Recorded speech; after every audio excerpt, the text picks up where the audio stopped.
Yes, people. We are in the building. It is game 7, the final place in the conference finals that we have not decided just yet in the Eastern Conference.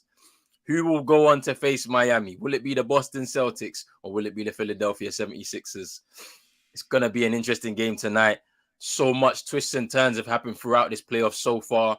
What can happen tonight? Will it be a home win for the Celtics? TD Garden, I know for sure is going to be rocking. Will the Philadelphia 76ers get another win on the road and advance to the conference finals to face the Miami Heat? Man like CM in the building as always. Don't forget, we are co-streaming this on CM22 and on Pros Only Sports. Make sure you hit the like button, subscribe button as well if you're new, hit the notification bell and all of that good stuff right there on both channels. CM, how you feeling, my bro? Oh man, big up Roland, man. Big up everybody in the chat. Big up Chino. I'm sure we'll see him at some point. I mean, big game today. We know the Western Conference matchup. Denver, LA, that is going to be some fun. But in the Eastern Conference, we've got Miami already locked in, waiting for their opponent to be revealed. Philadelphia and Boston, they've had good seasons overall in the Eastern Conference. Some adversities, especially with both of these teams in this playoff period, where you look at Boston, some defensive woes, going all the way back to the Atlanta series where they were able to get a game on them. And then people started kind of turning their heads on this Boston team.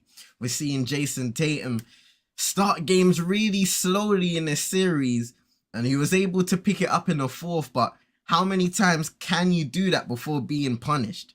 In a game 7, it would be the worst possible way to be punished. For Philadelphia now, you've got the MVP in Joel Embiid. You've got James Harden, who's had some great performances in this playoff run, but he's also had some horrific performances as well, and performances that his team don't need.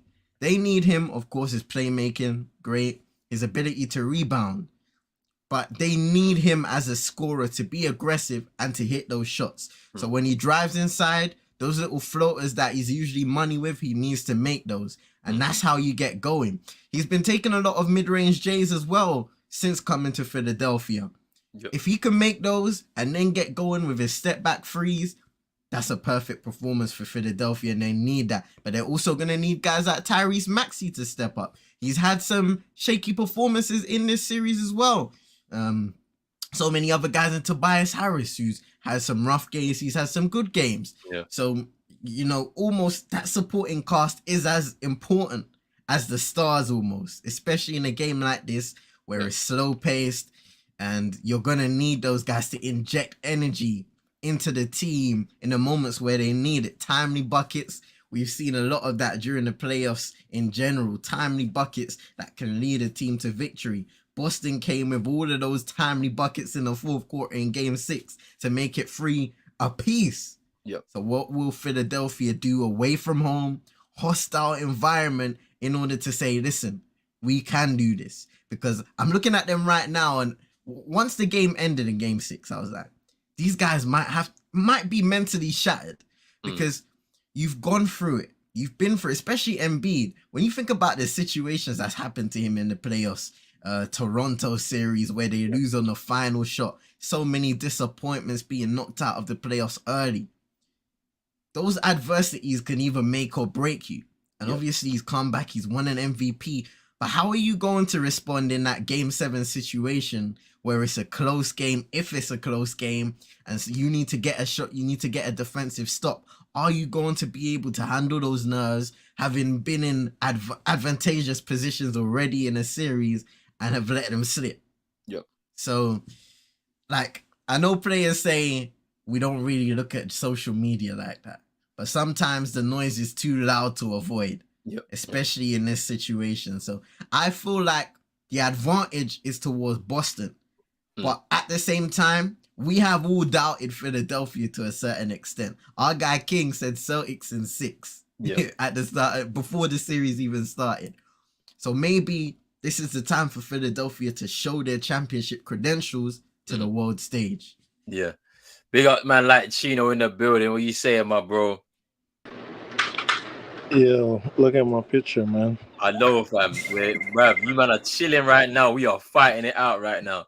I think Gino's at work right now, man. So, It's so we won't disturb him too much. But thank you for coming through, bro. We always appreciate you coming in and just doing this, mhm. doing your commentary and all of that. But look, I mean, I agree with everything you said, man. I mean, look, for Philadelphia, it's a big moment for them, like because when they get a second chance, they get a second chance. They should have closed it out at home. That is your moment, and the moment for you to make history with this current team. But a lot of their role players they underperformed. DeAnthony Melton didn't score a point coming off the bench. I think he had about 18 minutes. Tobias Harris played most of the game. He had 41 minutes. He scored 3 points. PJ Tucker I think scored 3 points. So those guys, and those are two of their starters only scoring that. If two of your Mm. starters are not scoring the points, you're going to be in trouble. It doesn't matter what Tyrese Maxey does, doesn't matter what Joel Embiid does or James Harden. So what they're relying on right now is an inspired performance from James Harden, Embiid, Maxey, and then they're going to need their role players to hit shots and, as you said, timely shots. I don't know. Like it's been a bit shaky. It's been a bit shaky on both ends with both teams because you have great performances in one game and then the next game is just completely off. So I don't know what's going to happen in regards to that. I'm expecting and backing my team to win tonight. It really depends on how fast they start. They start fast and hit their shots and then manage the game through. They should be fine because we already know that it's not going to be easy. We know that with the dangers that Philadelphia 76ers have, especially with Embiid in the post, he can hit mid-range shots. You want to try and make sure that you're defending or guarding him on the perimeter. Force him into taking 3-pointers because he's not the best 3-point shooter. So force him into taking those. You don't want him to get into the paint and start affecting things there because that's where the trouble is going to come from. In terms of James Harden, also need to make sure you block his passage to the rim. Because if he Mhm. drives, you want him to kick it out as opposed to go up for the layup, or that's what you want, right? So then we can limit his scoring from that perspective. And then from the 3-point, he's a good 3-point shooter. So you have to be careful on that end as well. Don't foul. JB in the last home game, 2 quick fouls in the same kind of position with James Harden, So it's going to be interesting to see what happens on that perspective. I want to see the lineups. We're about 10 minutes to go, but I want to see what the lineups. I want to see if Joe Mazzulla decided to go with the double big scenario to get a bit more rim protection, so that it kind of limits the Joel Yeah. Embiid and James Harden situation when they get into the paint. But hey, look, I mean, last year, as I mentioned before, we jumped on the stream. We went to Game 7 with the Bucks in the conference semifinals last year. Grant Williams with an inspired performance, hit 6 threes. We're going to kind of need somebody apart from our main players to come into the game and affect the game from that perspective. And obviously, we know that the team is a 3-point shooting team. They look to shoot the three at least 50 times in the game. If they can get at least half of those, even a quarter of those, it should be enough to win, I think. You know what I'm saying? So let's see what happens in regards to that. But let's put that to the side. We got 10 minutes before this game actually tips off. Big news. Or do you want to call it news? I don't know. I don't know even how to call it. But Ja Morant has been seen on social media once again flashing a gun. And already a quick response to from the Memphis Grizzlies to suspend him from all basketball activities whilst the league does their investigation on this. And this is not so far removed from, I think, was it a couple of months ago, where Yeah. we've seen him flashing another gun on social media whilst in a strip club or something like that. So, bro, what's your thoughts on all of this stuff? Because you've had you've had a very strong opinion about it from the beginning of all of this, and it's happened again with another incident. I'm quite frankly, I'm sick and tired of it. If I was to come on here and say I'm disappointed, then I'd be fooling myself, because the first time I was disappointed, the second time fool me twice, and I'm the idiot, man. Because this guy, you get given a second chance, he gets a pathway to come back into the playoffs, because we've seen these incidents happen before. Guys have been suspended for a certain amount of games. If that was the case for Ja Morant, he wouldn't have been able to play in that playoff series. So, and it's not just that, because you go back, you do your apology video, with Jalen Rose. You speak, and I was kind of skeptical of that whole setup before. But I didn't want to say too much or focus too much about it because you get given a second opportunity, you say your piece, you get your apologies, and you can go about your career, you can go about the rest of your season. But now, we've seen a video in quick succession. The first one, not so bad. He's in the club, he's getting videoed, having fun with somebody. The second video, he's here with somebody that I guess he thinks is his friend on Instagram Live while he's flashing a gun in a, I think is the passenger position, because I believe in America they have the wheel on the left side, and the passengers on the right side. So, and the crazy thing about it is I watched a video recently today, and when they showed how the guy kind of showed Ja Morant on camera and then looked at him, it's like, is that really your guy, bro? Because he literally flashed the camera on him and then flashed it back quickly and gave him the look like, yeah, I'm messing you up. And look, we've said it all before. Ja Morant, this is a second chance. Make sure. Why you got a suit on? Hey, it's a special occasion, fam. It's a special occasion. Chief. Oh, you about to go represent your Memphis boys in court? Because I know. Oh, hey, man, them rolling Chino. Hey. That's my favorite team. They're my favorite young team. Hey, my young boys. Chill out, man. Chill out, man. Chill out. Chill out, man. That's why you need your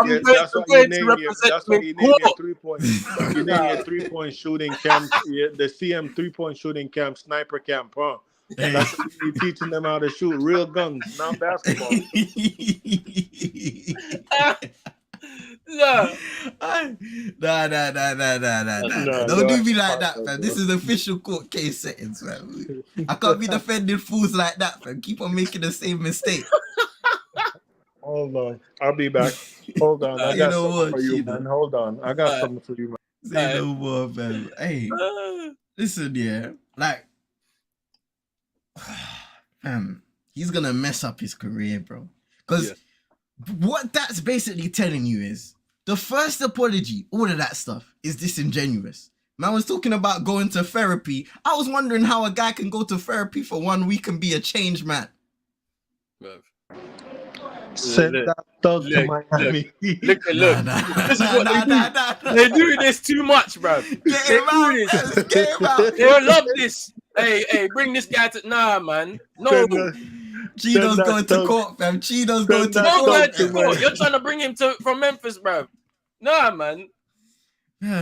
Listen, send him to Miami and we will set him straight. The culture will get him right. Culture, fam. Miami culture. Bro, listen, all we need to do is extend UD contract 1 more year, get Ja, and the culture will set him right. It's gonna be bell to ass if you don't get in line. You feel me? Look. Listen, man. Go ahead, Chino.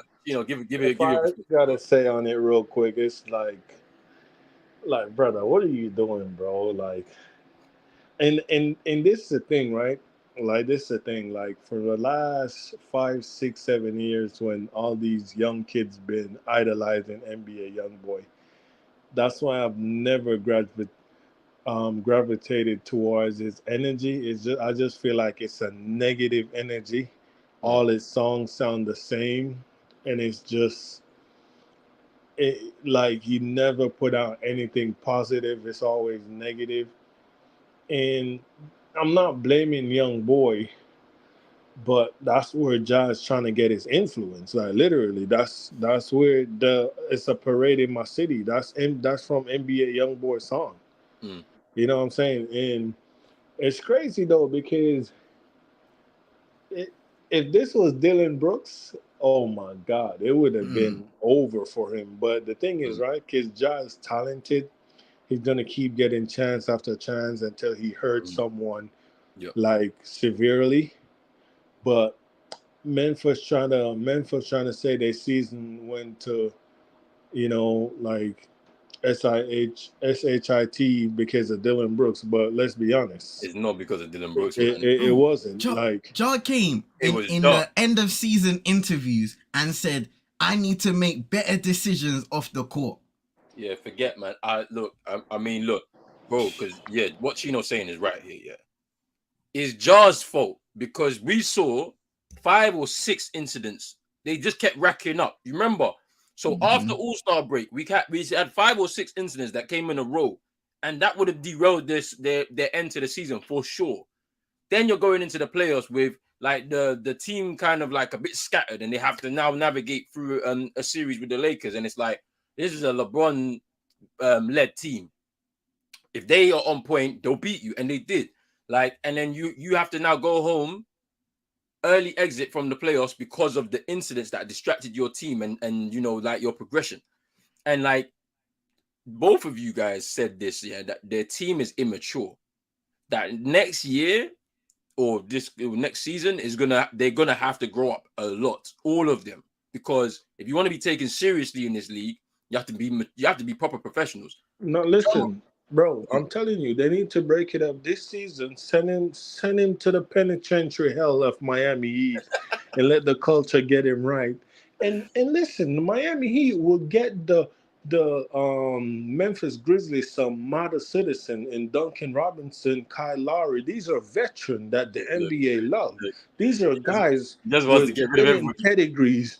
He wants to get he No. wants to get rid of Hero. He wants to get Tyler Hero can go there too. No, man. No, no, no, no. Utah want him, and we're gonna send him there for their picks, so we can get Dame too. So we about Look, to be look at this. stacked. You know, I said Dave as well. Get out of here, man. Get out of here. Man But said, look, I mean, at this point, I can't even blame I can't blame the entourage, bro. It can't be them. He has a choice. You know when you because look, look, okay, look, this is the maddest thing, right? So the all NBA teams came out, right? And we know how this how it works. It's a group, it's sports writers and things like that vote for these players. And journalists, they vote for these players. He didn't make any of those all NBA teams. If he had made all NBA, he was guaranteed an extra 40 million on top of the 195 million rookie max extension that he signed last year. So you missed out on $40 million because of your actions. Now, some people say, "Oh, it's unfair for you to judge him based off the court actions." But sorry, your whole package. It's not just what you do on court. You're judged about how you live your lifestyle because you're a sports person. Whether you want to be a role model or not, you are. There are kids that look up to you. So if you're going to be doing all these kind of antics, you're going to be losing out on big money. Like, I mean, I was just watching ESPN now just before this game started, and they're saying that people are saying like one of the guys was saying, "Oh, I'm not even allowing my children to wear those signature shoes because I don't like what he's putting out there." So what happens now? The shoe sales decline, and what has happened? Nike will take the shoe away from you. You don't have a signature shoe anymore. You know what I'm saying? Like you already lost an endorsement with I think it was Gatorade because of the first gun incident. Like, how long can you keep going for this before it clicks in your head that probably the people that you're choosing to be your friends are the ones they're gonna mess the money up for you. And anyway, it's your money that you're using to put them all on private jets to get them nice cars to roll around in. So they're messing up your money because of that, because of the influence. Like, you want to be a street guy, but you can't be, bro. Like, you actually can't be. You're a legitimate tax-paying citizen who's earning a legitimate money wage from basketball. One of because you're privileged. Do you know how many hundreds of thousands, millions of kids want to be professional NBA players and they will never be? You got people in the G League right now who are hoping to make it and become an NBA player, and you're messing up your opportunity. And some of those people, they'll never make it just because you're so talented and you're young as well. You can have a long career if you keep yourself healthy. You can have a long career in this if you keep your mind focused and do what you need to do. And you want to mess it up, he's stupid. let's be real, yeah. I've gone on the thingy record and said many times that John Morant's one of my favorite players in the league based on the way he plays the Memphis Grizzlies. Right now, somebody else deserves that opportunity. With what you just said, somebody else deserves that opportunity. Because if you make the mistake once, as we just tipped off for the game, if we make the mistake once, You have the opportunity to show people that you want to improve. He did that, so it was now time to put things into action. Yeah. You go in the off season now, and you conduct your way like this. He should be trying to keep a low profile. No clubbing, no nothing, fam. Bun the friends, stay in your yard, play video games, stream on Twitch, get stream in the on gym. Twitch, bruv. You could be playing video You games. can go play GTA if you want to shoot guns like that. Trust me, bruv. Like, it's actually mad. And that's what I'm saying. He's like, he's not smart. Like who? The thing about it is you don't hear nothing about no like advertisements that he has, or like what advisors has got him like, ooh, turn over James Harden, put it in there. Yeah, they don't need to panic. Just take your time. Don't panic. Like, bro, he should be making, like, with the money he's projected to make, he should be making investments. He should be trying to do, like, the Twitch thing makes so much sense. You're already popular, so you can get yourself a large following. Just use the whole summer. You be in the gym in the morning, take your afternoon off, and just be twitching. You be making money. Bro, he has a daughter, fam. He has a daughter to look after, bro. So you're telling me the time you're leaving your daughter with somebody else, you're out there swinging around guns and dashing money at strippers, fam. Bro, it's mad. It's actually mad. But hey, I mean, I wonder what's going to happen, because obviously Adam Silver's going to have to look at this. They're saying suspension potentially is going to be happening. But who knows? Who knows what's going to happen, honestly, because the 6-game or 8-game suspension last time, I don't know if it's going to be the same anyway. But hey, let's get into these comments as the game has started to. Tobias Harris can't get the 3 to go. I think both teams haven't really shot well from 3 so far. Boston have started with that double big lineup of Al Horford and Robert Williams. I just think it works better, man, honestly. And there's JB, nice floater in there. And big up Manj in the building. He's saying Boston to win game 7. Big up Drizzy as well. And he said Ja Morant never learns. Adam Silver might drop the hammer on him. Watch him 30 games. That's what I'm saying. I if it's a suspension, I can see it being a big one, because 8 games you are lucky, because you already sat out 6. Tatum to the rim with the 2-handed jam, and Boston are going wild in TD. They're making noise. Yo. I see a lot of Heat fans saying they want Philly, because we will beat up on Doc Rivers. But I want you, man, because I'm telling you, Spo is going to let Orford shoot that ball, bro. He has been in a slump, bro. Oh, yeah. He's been. Oh, my God. That is a horrible defensive collapse by the Sixers. And a slam by Robert Williams. Wow. Yeah, bro. Chino, you're right. He's been in a slump. But the problem is, then what happens when he gets hot again, bro? Because the thing that's interesting to me is Maxey, and he knocks down the 3. Is that I remember in game 1 of the finals last year, 4th quarter, I think Al hit 4 threes in the 4th quarter in game 1, like where you weren't expecting him to do it, but he did it. Like, it was a bit nuts.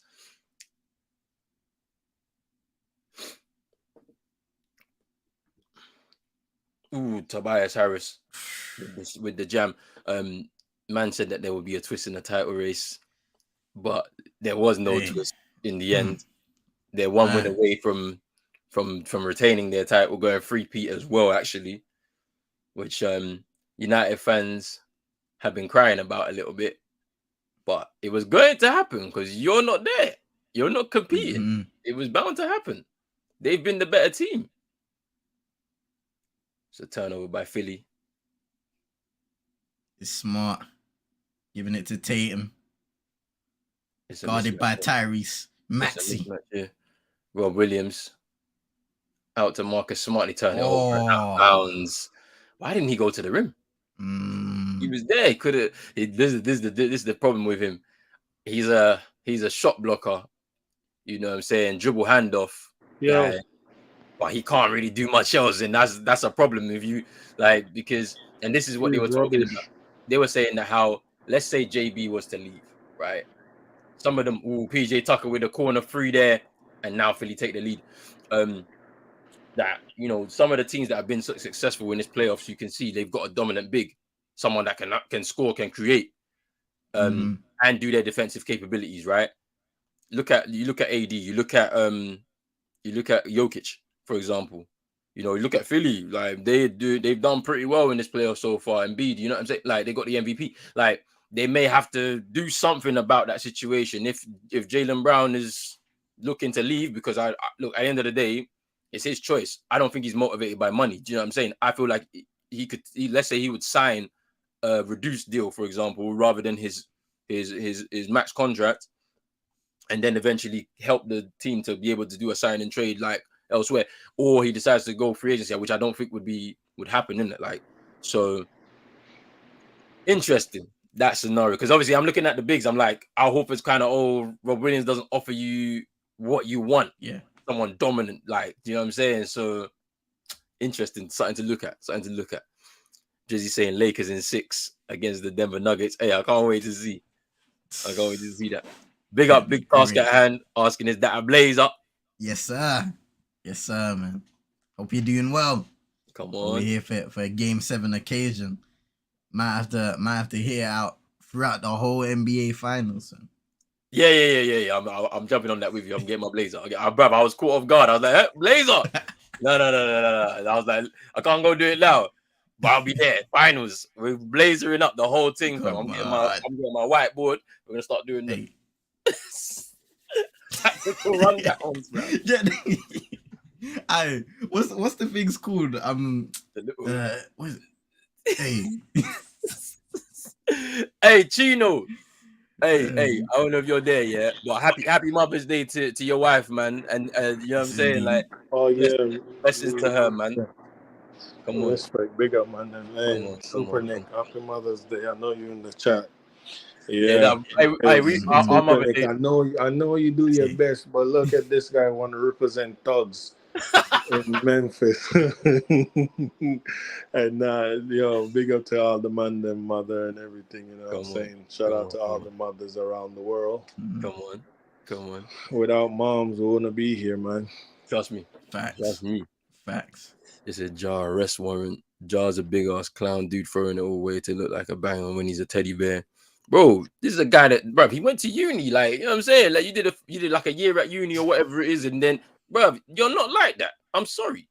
Like, bro, he wasn't even supposed to be in the league. Yeah, true. Yeah, he wasn't supposed to be. We all know that story. Yeah. He's not even supposed to be in the league. They said this the first guy they see ever trying to force his way out the league, bro. I don't know. Well, I had a question for you, man. I don't know what it was. I think it was something on the game. Or something about. Oh, no. You know, Philly is the only team that didn't close in 6. Lakers, Miami, and Denver. Yeah, they're going home. Thing about it is big, because if they don't close this one out in 7, Doc Rivers, I think, is on. It's gone. That was going to be my question. Who do you, man, think is gone today? But I feel if Joe lose too, Joe is gone. Oh yeah, I think so as well. Because, like, bruv, there's possibilities already opening up, bruv. You got Monty Williams, you got Nick Nurse, and then obviously you were talking about Ty Lue may potentially move from the Clippers to the Suns and all that. Like, there's so many. Doc Rivers going back to Boston. I don't want him, but it could happen. I don't know, innit? Like, he's been in the organization before, innit? I don't know. Bring back that 2008 feeling, fam. Yeah, I mean, this is our championship window right now. We're in our championship window right now, so we need this is what I'm saying. So if we don't win it this year, there's a problem. Do you know what I'm saying? And it needs to be resolved. And I don't think it's about players. I think it's more to do with the coaching. So, but let's see. I don't know. Let's get through Game 7, innit? Yank saying that's a big weekend. Bought my trip to Disneyland yesterday. Hey. I hope you have fun there, man. I can't lie to you. Whenever you're going, I hope you have fun. Big up to Super Nick, as always. I hope you're well. Hope your Sunday's been blessed as well. CN's gonna be Moran's lawyer. A tale of old time self-sabotaging Negroes. I'm telling you, why? There is no need. You are projected to make 195 million over 4 years or 5 years, I think it is. And that's what you do. It's crazy. Get separation, airballs the mid-range JB. A great defense by the Sixers there, yeah. Because Joel Embiid was on Tatum for a second, and PJ Tucker, as soon as he got in position, said, we need to switch back, play great defense, leading to that miss. That's good ball movement as well. Yeah. PJ Tucker coming out of the corner, switching with Harden, so there was a bit of confusion for the Boston defense. PJ's had a good start to the game, 8 points early on.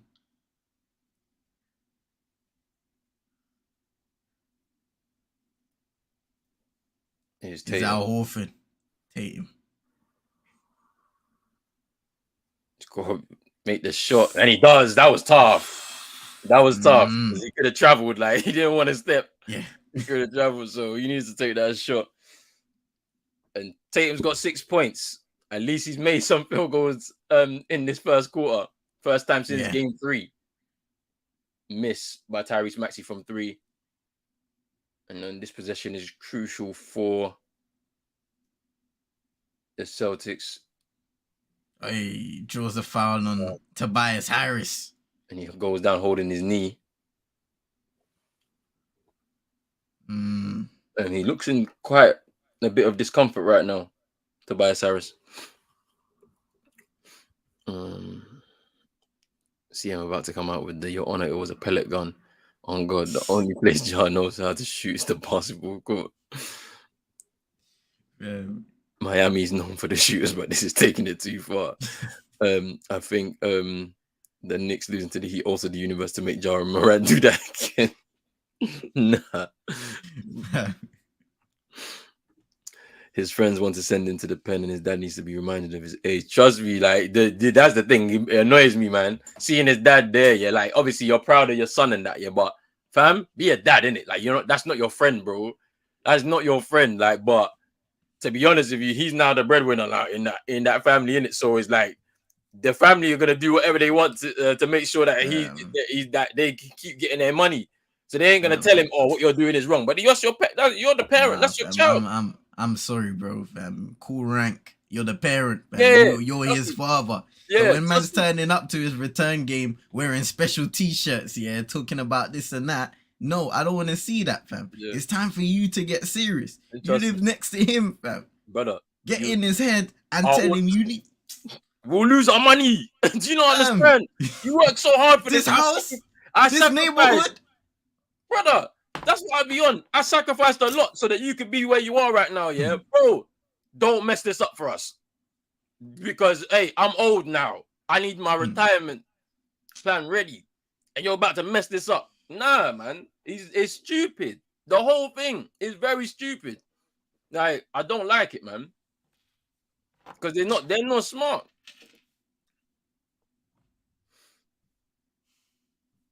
Man. I say Klay Thompson got cooked. Then Rance. Wait, what happened to Rance, bro? I don't even know, fam. No, you probably racismo loses a free pending. Hey, my team are going through this game tonight, man. Game 7, we gotta make it. Otherwise, I don't know who's gonna make. I don't know who's gonna win, but I don't want it to be Miami in it because Chino will be unbearable, bro. I can't.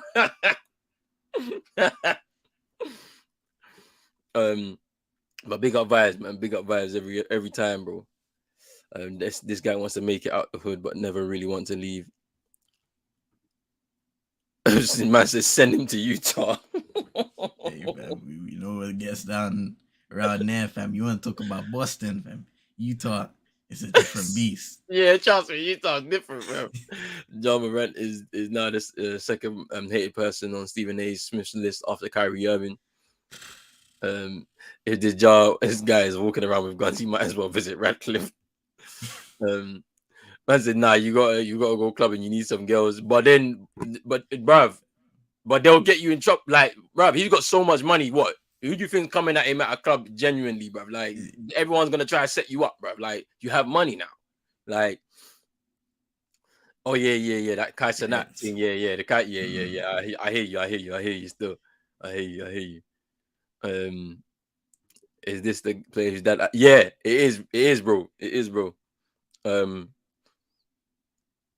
it's the dad's relationship with him is strange. That is not your friend. That is your son. You sacrificed so that he could be in position he is right now. If you are not telling him to calm down and stop doing this nonsense because you're gonna mess up the money and all of our opportunities and the houses we live in, like then something's got to give. That's all I'm saying. Hmm.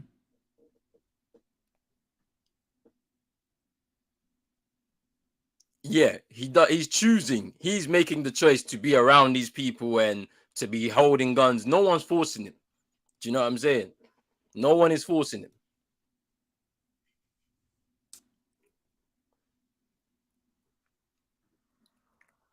Hey, but no. You can't say that this is Ollie's. It's not Ollie's fault that he's injured, though. Like, we can't say it's Ollie's fault that he's injured.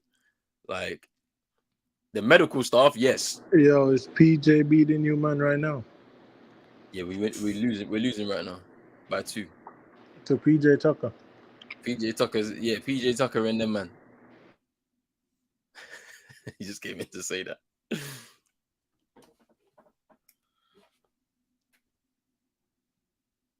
Embiid guarded by Tatum this time. Good defense by Ooh. Jason Tatum. And now fast break. Smart to the rim, misses. Ooh, that was crucial. He's Harden tried to get the lob for Tobias Harris. He looks like he's getting locked up.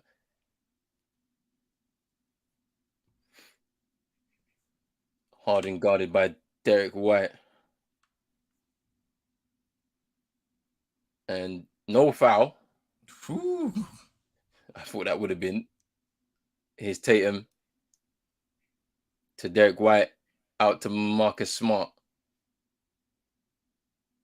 Here's Brogdon, ball fake, spins, Smart, corner, 3, knocks it down. Patient possession there.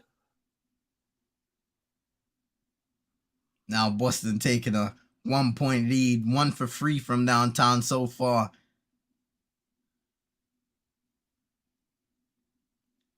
Nice tap pass by Embiid out to Melton, and now he finds Tyrese Maxey mid-range. Is Ooh, not picked pure.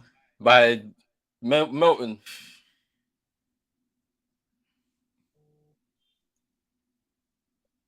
Yes, DeAnthony Melton looks a bit more engaged off the bench than he was in the game 6. His Brogdon for 3, miss. Because no points off the bench is wild. Did not offer anything. Tobias Harris hitting the mid-range shot there.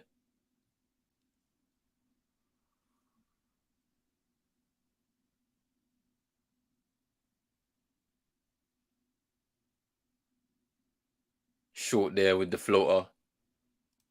And the same Likewise, man, like Drizzy. Same to your mother, man. Everybody involved. Happy Mother's Day. And big up to Guarin in the cut. Yeah, big up Guarin. It's been a minute. I haven't seen you in a minute, bro. Hope you're well. He's saying, let's go C's.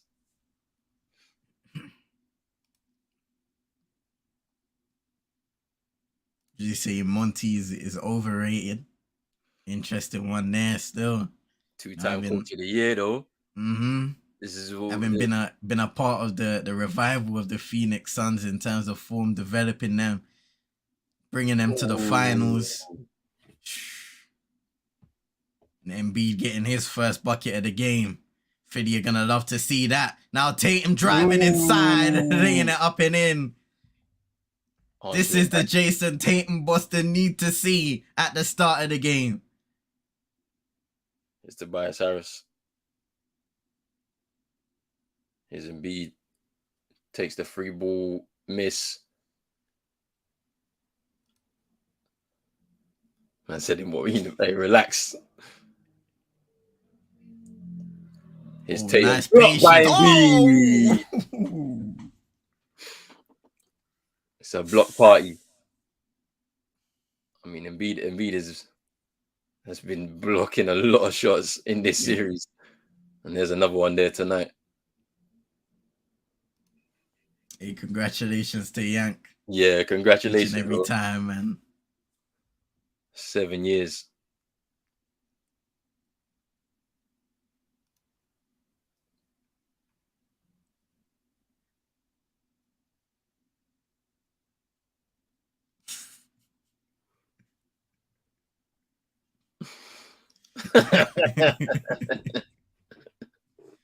Man. Hey, Stephen A, fam. Stephen A's going nuts. Look what Drizzy put in the chat, fam. Between Zion Williamson body and John Morant's stupidity, RJ Barrett might end up being the best pick, fam. Nah. That is The worst part crazy. about that is he might be right. Right. Yeah, it's true. You might actually be right still. That's wild. And that's a foul on JB. Just bumps Tyrese Maxey. They ain't never sacking me, fam. I'm the best coach in the National League. Drizzy came in the chat the other day and was hating. Came with them kind of vibes, and I said, no, fam. I'm the best coach there is.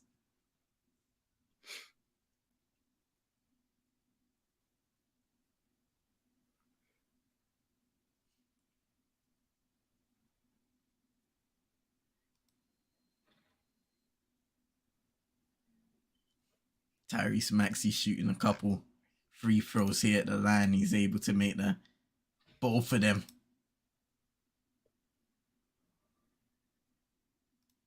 Warren saying life getting in the way. Back for the NBA Prem Champions League run-ins though, man. Hope everything's all right, Warren, man. Ooh, block again by Embiid. And he's driving. Oh, and one. Count it. What a shot by Embiid in transition. Defensive play into offense. It's therefore a foul. Horford's looking up at the screen, but that's a foul. That's exactly what you need to do. Away from home to silence the crowd. Oh, Melton. That was Melton. I thought it was Embiid. Melton got up there, contributing on the defensive end like he has been in points during this series. He's been a very big defensive threat. 11-2 run for the Sixers as Tatum now high off glass and in. Oh no, they're not counting the bucket. Oh, they count it's a side out. It's side out. Yeah, that's unlucky. But positive play nonetheless again from Jason Tatum. Aggressive to the rim, and he's posting up Melton now. Ooh. Looking to draw the foul, but makes the bucket anyway. He's got 11 points so far. Jason Tatum. This is the positive start you needed from the number one guy. But the problem is that what about the number two guy? Because tough fade away. Yeah. And it is it's true the question you're asking, because the other thing that's been questioned in this series is the aggression, the touches that Jaylen Brown has when it matters most. Not demanding the ball, he's not taking control of situations. I mean, I just saw a play, yeah. PJ Tucker in the corner, knocks down the three, and that's a 9-point lead. Oh no. I mean, this is it though. They're like, if he's making his shots, if they're falling, that is the thing. This is what it's been like in this series, man. If they're falling, you're stressed. Yeah, if we're falling, you're stressed. Like, he's got 11 points already, so it's like, hey, and he's 3 for 4 from 3. So it's one of those, man. Like, I need more from some of the players in the team, man, because it can't just be all. Here's Horford for 3. Oh, he knocks down his first one in the first 2 games. In the last 2 games, he hasn't scored a 3, and he knocks down his first. But I need more. He needed that. I need more from others, from some other players too. Final 29-23. PJ for 3, miss. Rebound, Horford. Let's see what the Celtics can do here in this final possession of the first quarter. Brogdon step back for 2, miss, and that's it for the first quarter. Down by 6, 29-23. It's been a PJ Tucker quarter. He's already, look at his jersey, he's already ripped. But he's hit 3 fours. He's hit 3 out of 4 threes in the first quarter to give himself 11 points so far. Jason Tatum, I think, has also got 11 points as well. But Philly lead by 6. Yeah. It's going to be interesting. This is what I'm saying. This JB situation is like, you've got to also help. You're the number 2 guy. There's got to be something going on here to be able to make sure that you contribute a little bit more. Like, because in the other 2 games, you started fast, and then fourth quarter, non-existent. JT started faster, but I'd like you to help and contribute in other ways as well. Do you know what I'm saying? So at least we can continue what we're doing. And then the other guys got to hit their shots too. Horford getting his first 3 in 2 games. We've been missing those 3-pointers from Al Horford. So hey, let's see. You know, PJ Tucker's, he's knocked down his triples. 7 fast break points to 0 in favor of the Sixers. So they've been getting their defensive stops, getting out on the open floor and take advantage of their opportunities. It's good to see Jason Tatum knocking down buckets, Al Horford knocking down his triple as well. But they're going to have to create some easier shots as the game goes on. And it's about setting the tone on the defensive end, which hasn't always been the case for Boston. Now is the most important time to do it. And like you said, bro, Jaylen Brown, not aggressive at all in that first quarter.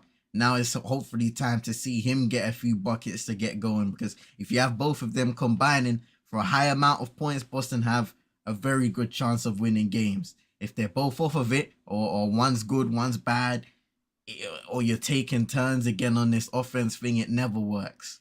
Yeah, that's it. I'm gonna just refresh my feed, man, because say no more.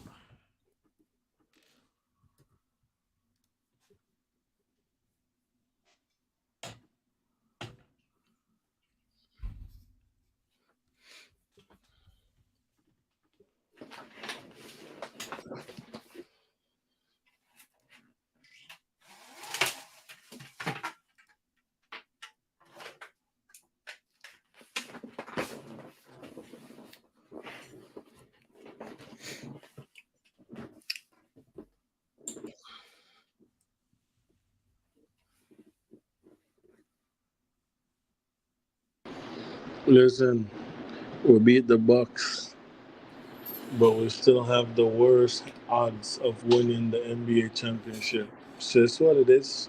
Love that underdog still, because that's how we get our money. We love being underdogs. So you know what I'm saying. There's no pressure. Yeah, you guys get to perform in no pressure environment, man.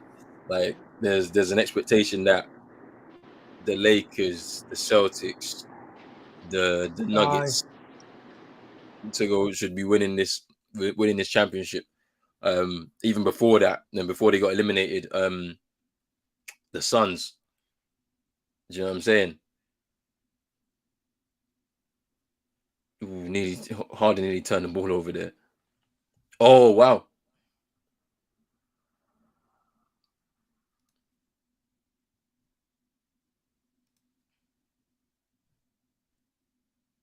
Hey, what's going on there?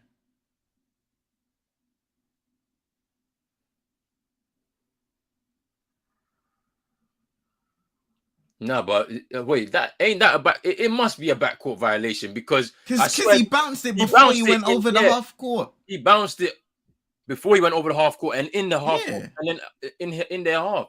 Look, looking at it again. So Brogdon tips it first, but then bounces it again. Yeah, so that's a backcourt. That's crazy. And he still give it to Philly. It's weird, man. James Harden missing the 3. That is a strange call. Like, I know Doc Rivers puts pressure on the rest, but still, the 3 of them are there. The three of them are there making the decision. Bro, it's actually mad. Like they just must have got confused, Yeah. man. But that And there was an interesting tweet from Woj before this game talking about the officiating of Game 6 and how there were mistakes made on the referee side. Let me just read it out. An interesting dynamic approaching Celtics Sixers Game 7. Per sources, NBA's officiating game report shared with teams from Game 6 revealed a significant disparity. 13 officiating errors disadvantaging 76ers to 4 disadvantaging Boston. Those can include calls and non-calls. What do you think about that, bro? And everybody in the chat. Well, we seen it. We was watching the games together, and we seen it. Even the Miami and Knicks game, so many calls, non-calls that were missed. Like it was crazy. I mean, I don't know, man. The officiating, we've been speaking about the officiating in the NBA for quite some time. It's not great at all, and I don't know how it changes. Like to be honest with you, JB step back for 3, miss, rebound. Rob Williams turnover though. Can't keep hold of the ball. He's melting. Niang for 3. Can't get that to go. Rebound. JB. Here's Brogdon.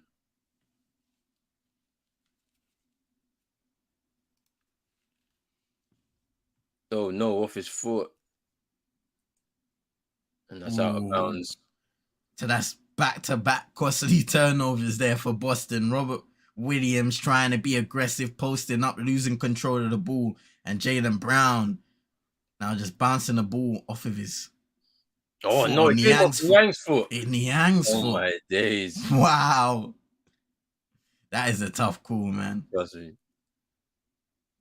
Here's Harden. Can't get the mid-range to go. Ooh, Rob Williams grabs it out of the sky, but Philly maintain or retain possession. Here's Harden. Tries to go floater again and gets fouled. He's been looking for that foul a couple of times already in the game, so he was due to get one. Yeah, he's got it now. You can see he just hooks the arm of, kind of hooks the arm of Derek White. It was strange because when he goes up for the jump shot, there's not a lot in it. Yeah, that's what I'm saying. Like this is the James Harden special, a little flop that he does. Yeah. And he's smart about that because when he's driving, he kind of tries to get the arm of Derek White up. So as he goes up for the jump shot now, easy manipulation there. The Celtics are panicking already. You can tell. Like they don't know whether to increase the pace or whether to slow it down and be patient. That at the same time, when we're hitting the shots and they're missing, Rob Williams is grabbing them and he's dropping them out of his hands. He's not being assured in terms of just securing the ball and the possession. So they need to calm that down, man.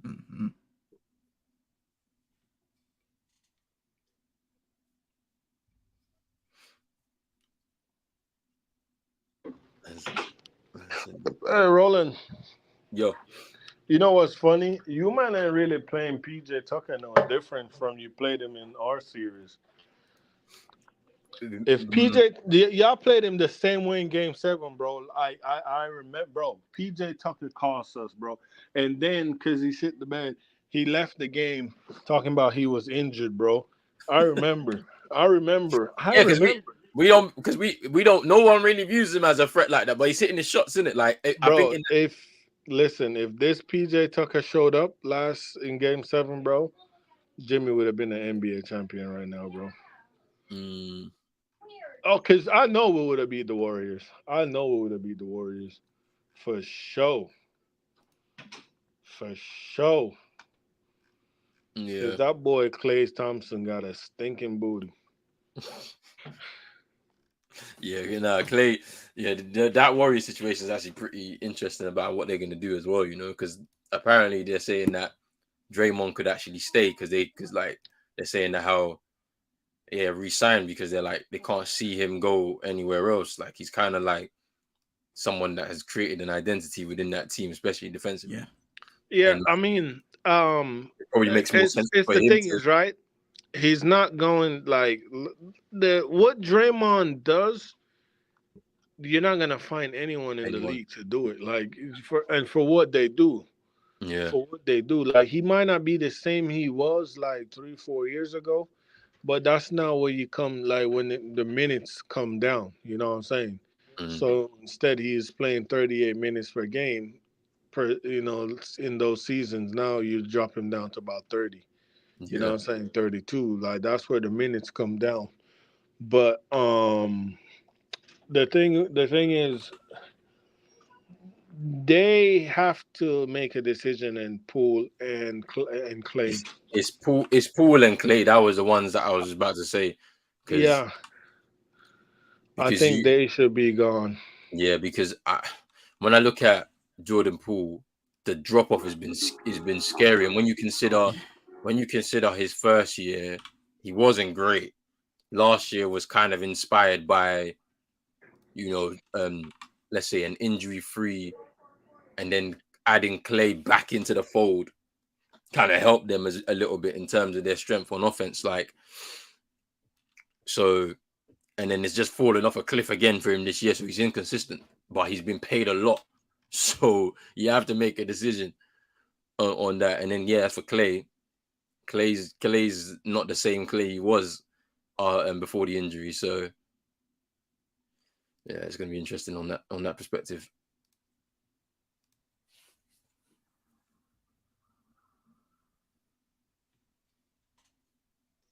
James Harden knocking down both of those free throws. Bro, the foul baiting from them too, bro, is it's just nasty. But that's the thing. That's what Like, they've got to do that in this game. where did Derek White foul? It's so disgusting, bro. His Melton, Good defense in transition from Boston to prevent the bucket. the But again, Philly on the open floor, you need to prevent those easy opportunities because Boston right now are just giving them that free space, especially if you're turning over the ball, missing those shots and not getting back in time. Good shot there by DeAnthony Melton for the layup. You that's know who Miami haven't missed in the first two series, but they're gonna miss him in whichever one, Victor Oladipo, mm. because he for Mm. sure will put Clemson, JB, and Arden, whichever Oh, one. block.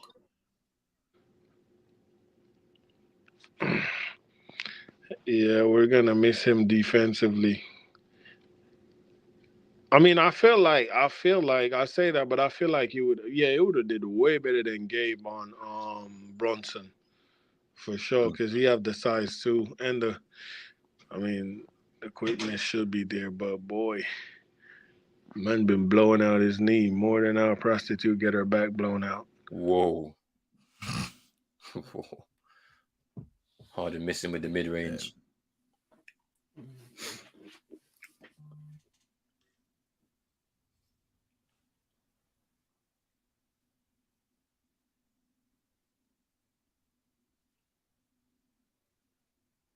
He was a block by Harden, yeah.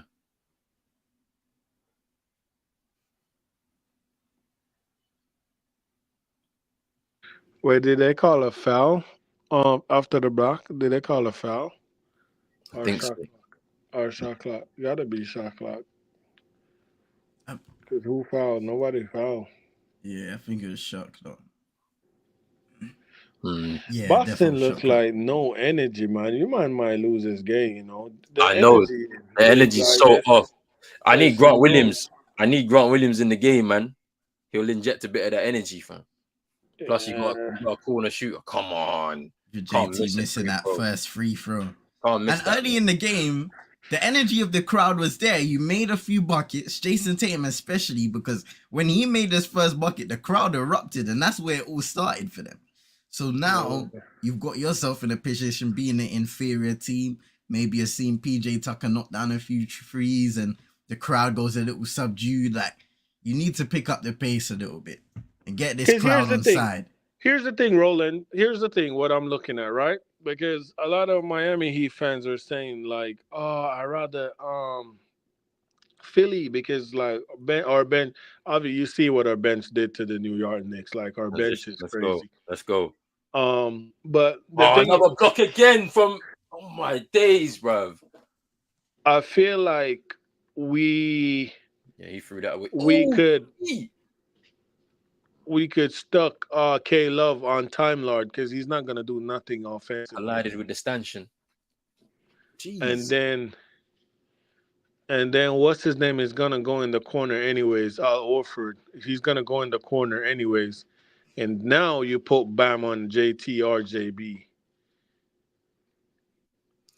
Hey, Harden threw that ball away. You see what I'm saying? And put Jimmy on the next one.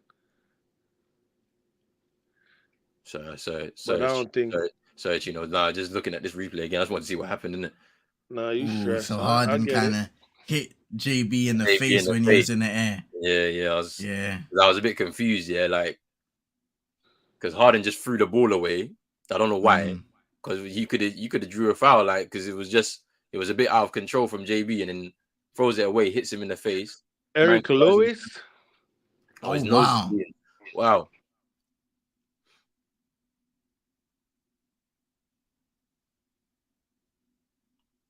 Both teams have performed well on the road in this series. I don't think they'll give anything for this, man. Like, I don't think it's flagrant. Man, that's Scott Foster. Let's see what he's going to say I don't think in a it's few flagrant. seconds.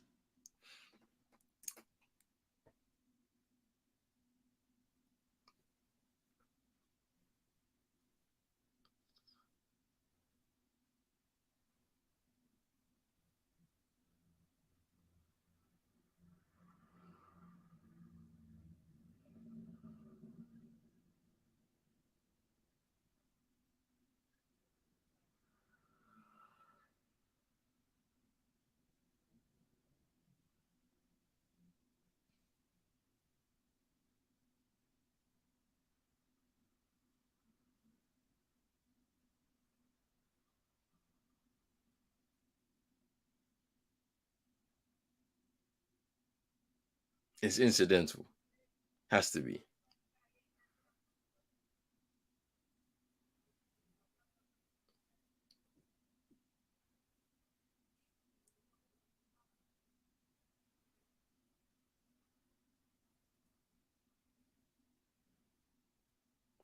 Hey, I am stressed, bro. I can't lie to you, bro. We're down 8, so I'm stressed right now. Flagrant foul, Flagrant penalty one. one.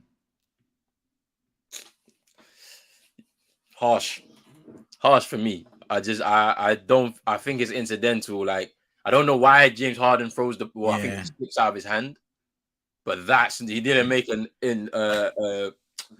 intentional movement towards the face. Yeah. I don't think. I think in this day we're gonna see a lot of those calls be given, at least flagrants, just because his arm is kind of flinging out of control, and it's like, could he have possibly just kept it away from the? I think he was frustrated at the fact that he threw the ball away, like, the ball slips, and he was and then obviously he doesn't see the man like right next to him in his face, like, all right, JB, you got to make this free throw. All right, makes it. Need him to make these free throws because I've seen him miss crucial ones. What happened? James Harden flagrant one, innit? Oh yeah. Scott Foster masterclass. No. That's what Fat Boy get for flapping. No, but he didn't even. There wasn't even anything like that. I think the ball just slips out of his hand. Yeah. No, he's trying to flap for a foul. That's why he hit But it. bro, he's already rising though. He's already rising to try and go for the layup. That was so confusing. Nice play by Tatum. Lob to Rob Williams. Crowd getting on their feet, like, you need to get louder, bro. I can see man just quiet. Get loud, bro. Like, you need to help them. Before the inbound, they were encouraging them bad, fam. So there we go. Turnover for Maxey. Jaylen Brown, Euro stepping. There we go. Lead down to 2, 7-0 run. Let's go. They need to make noise. It's you lot, man. Timeout, Philadelphia. Stop being so quiet, bruv. They're racist. Stop being so quiet, fam. Like, bruv, we don't need you to be quiet. This is a game 7. You're going home if you lose. Don't let them come here and dictate. But yeah, look. Chino don't play with your meat. Pause. Don't play with it. But look, the Chino said something very important. Yeah, Embiid and Harden, the way they play, is critical to sometimes a road game, where because we know the officiating in the NBA is like very shaky at times. If you start to play in that way where you're trying to draw fouls, you could rack up a lot and go to the line a lot. You know, you can get and ones. You can, do you know what I'm saying? Like, so it helps them in this kind of moments. And then at the same time, they don't have to play with a fast pace. They don't. They can in transition, but you don't have to play with a fast pace. They take their time. You know, work on their schemes offensively. Try and look for situations where they can draw fouls from players. Like, and you know, I think which game was it that it didn't work for them? I think it was the game 2. The game 2 when they came back to Boston after winning the first one. They tried to do that and it didn't work for them because the referees weren't calling a lot of the, you know, potential fouls or whatnot, and so they weren't able to go to the line as much. They weren't able to get and one calls or anything like that, and so they lost the game. And then obviously Boston did their thing on the other side. So it's interesting, and for me, I think in order for Boston to combat that in this game is to play with pace, move the ball quickly up the court.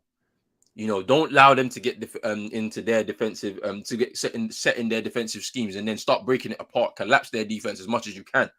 Like, but that's my take anyway. Yeah. And like you said, bro, it's a risky game to play because if it's on and you're getting the calls, then every single, especially away from home, every single one of them foul calls, the crowd is moaning, they're groaning, they're getting kind of restless with the refereeing decisions.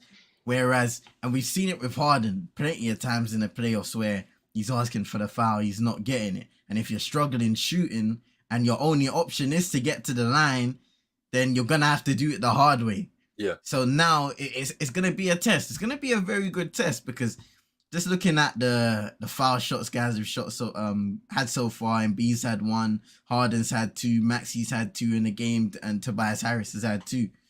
All of those guys getting a couple of foul shots, but they're going to have to continue making them. And will they get those calls later in games? Because there's also a tendency to be a little more lenient later in games. Why you think Embiid averaged like 19 points in playoff series, like in playoff, like his career, like 19 points per game, but in regular season his average is like 31, bro?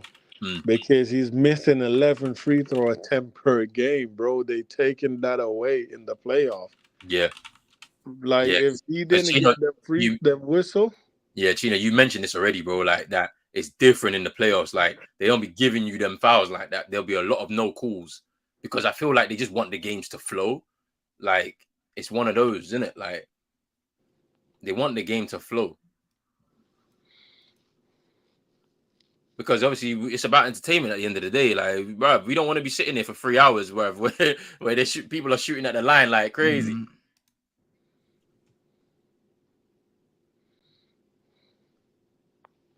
Here's Embiid.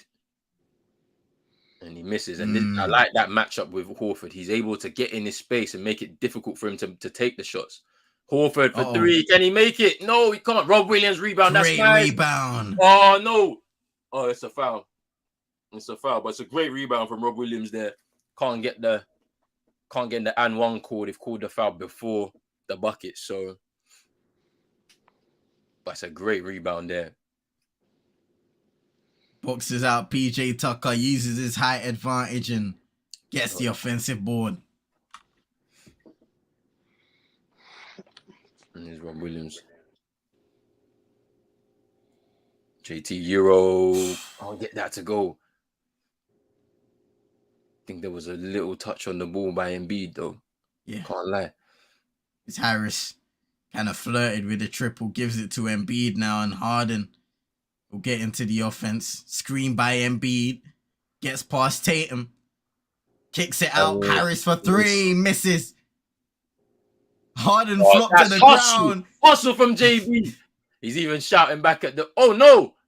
Looks like there's a scuffle. Oh wait, I think there was a little scuffle that went on between JB and the bench, the Philly bench. I don't know what happened, because obviously he's hustled to try and keep the ball in play, and obviously he can't control himself, so he ends up at the bench, and then something must have happened. Because I saw somebody run back when he was going on offense. I saw the Celtics coach is about to run and like try to stop something. So now Scott Foster's going to review what happens, but yeah, what exactly happened? Right? So JB's hustle play.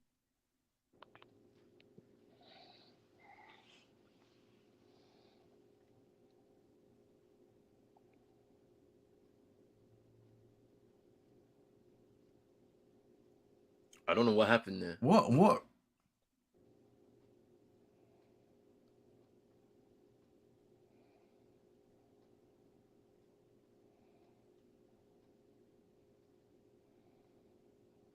Oh, Niang, he grabs the knee. He grabs the knee of Jaylen Brown, the left knee. Oh yeah, he's getting tossed. That's a dirty little play there, man. That is kind of dirty, like, cause like, bro, what are you doing? They're about to toss him. Cause I thought it was just like he collided with, but JB actually like caught himself pretty. He caught himself like just in time, so he didn't clash with anybody. So I'm like, okay, what happened then? And so now we see. Yeah, boom. Grabs the knee. Yeah. I wonder what they're gonna say about this one. Chino thinks he's gonna be ejected. I don't know. Yeah, he's about to be ejected, or he's gonna get a flagrant because he's not in the game. Yeah, I think it'll be a flagrant. I think he'll be ejected though. Let's see. They're talking it over now. The three officials. A big call, this. Yeah, it's a big call, isn't it? Man, one game today, boring game. Oh, JB kind of tugged PJ jersey though, not PJ, James Harden jersey in the hustle play.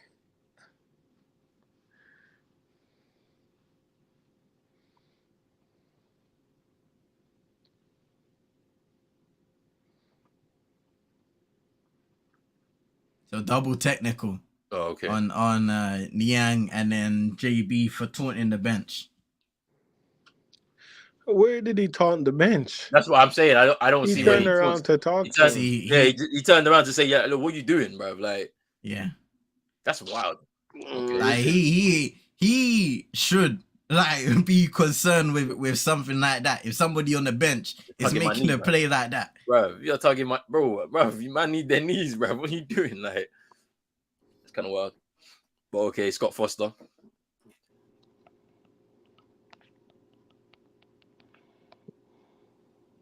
Celtics need to be patient on this position. Here's JT. Oh, nice. Oh. Strong from Rob Williams over Embiid and can finish. 9-0 run for the Celtics now in the last 3 minutes and 10 seconds. Philly need a bucket to stop the bleeding. James Harden giving it to Embiid now. Looking to face up and post up Al Horford. He struggled with the fadeaway, kicks it out to his running mate Harden. Smart prevented the right drive and Harden with a sweet floater. Scores that even through the contact. Horford, corner three, knocks it down. Horford with 2 threes now to go for him in the game. Man like Tito Horford in the crowd. Celtics up by 1, 38-37 with 5:52 to go in the first half. Harden kicks it out. Tucker thought about the three. Maxey, Embiid for 3. Let him throw those over. Like, he can't hit threes. Good offensive rebound there by Harden. The ball just bouncing back to him. And now Maxey can use his pace to drive by inside and get it to go. Nice from Maxey there. Strong through the contact as well. Can finish and lay up in. And he's one of the quickest players in the NBA for sure. Him and De'Aaron Fox, I think, are the quickest players. Here's JT. Oh, that's nice from JT. Strong against Harris there to finish and in.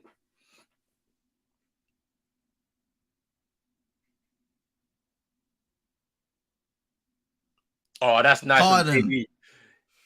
Able to Turnover. follow through the screen as well. Here's JB out to Rob Williams. Euro. Tatum. I'm not trading Bam for this guy.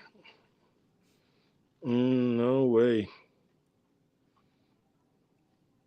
Spins. Layup and Lovely in. spin move. JT. Jason Tatum, what a first half. And the Boston Celtics piling it onto Philly once more.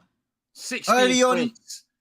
Early on the turnover game, Boston has some bad plays, and now Philadelphia are paying it back. Embiid. Watch out for the kick out. Al Horford has played some great defense, but this time Embiid gets the better of him. Play with pace. This is Marcus Smart. Out to Horford. Ball fake. Here's Rob Williams. Can't get that to go. There we go. Hustle play. There we go. Diving for the ball, JB. It will be a Philly ball. This is what a Game 7 is about. Both PJ Tucker and Jaylen Brown fighting for possession, fighting for the ball. Good, this those small spins away and lays it up. 16 points for JT in this first half. Sorry. Just go away from Tobias Harris with ease. Embiid aggressive inside, misses the layup. Is JB. Tucks. Oh, through the contact. Strong from JB. 13 points now for JB. And both of them are cooking now. And this is what we want to see is Tyrese Maxey. There's your timely shot there by Maxey.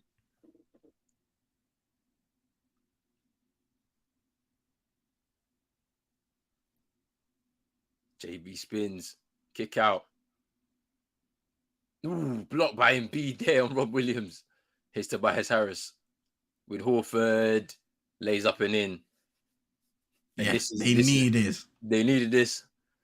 But this is it. You just got to keep pushing pace. 2 blocks Harris now. Did a great job of applying pressure in the fast break, which Philly have done all game as Marcus Smart misses the triple there.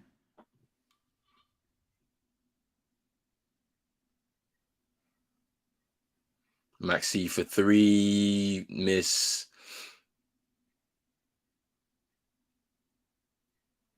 Here's Tatum. Step back. Hits the mid-range shot over DeAnthony Melton. That's 18 now for JT. And here's Embiid. With Horford. And it's a foul. 18 first half points for Jason Tatum. Couldn't have asked for much more so far. So far.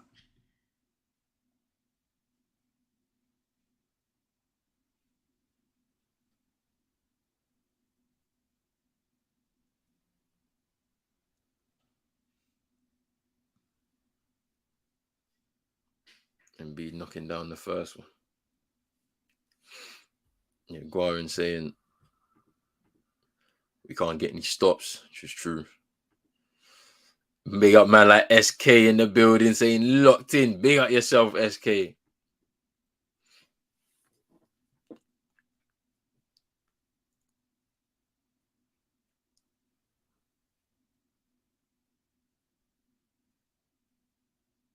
Embiid knocking down both of those.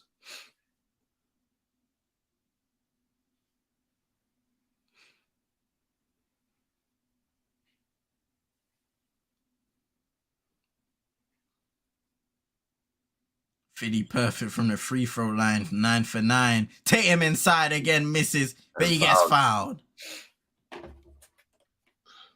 And this is the thing that I haven't been seeing from Jason Tatum. Being brave to go in there to the paint and getting hit. because obviously Embiid's going to be there protecting it for the most part. Yeah. Try and draw a foul off Embiid. Like, only attempted 1 free in this game so far.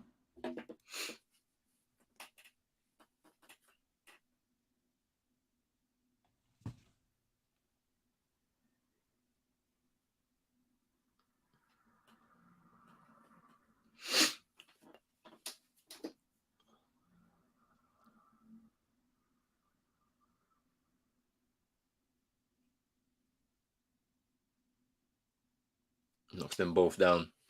JT.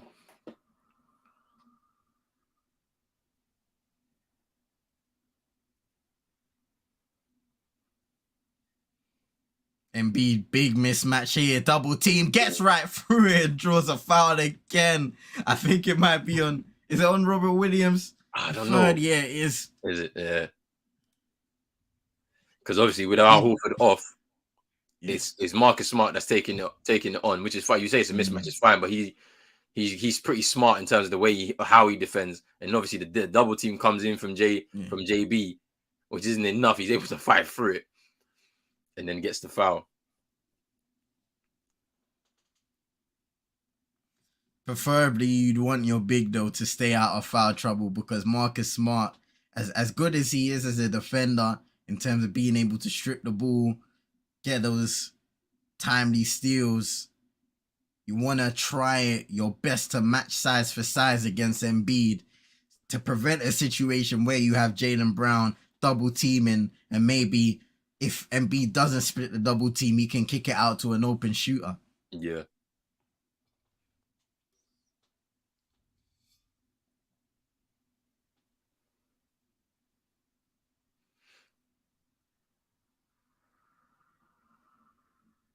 That's nice from JT. Just kind of did it himself.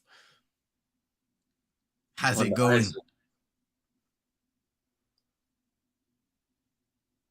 And here we are again in the same situation. Oh.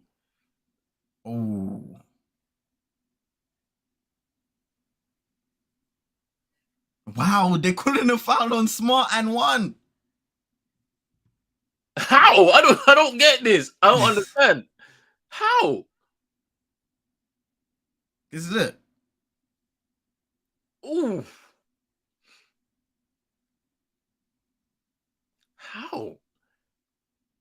Is it like it's a charge? That wasn't no post up, bro. Like, what?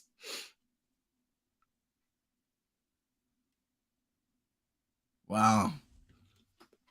Hey. Let's see. Drizzy saying this is a game of runs. Couldn't be any more correct with that statement.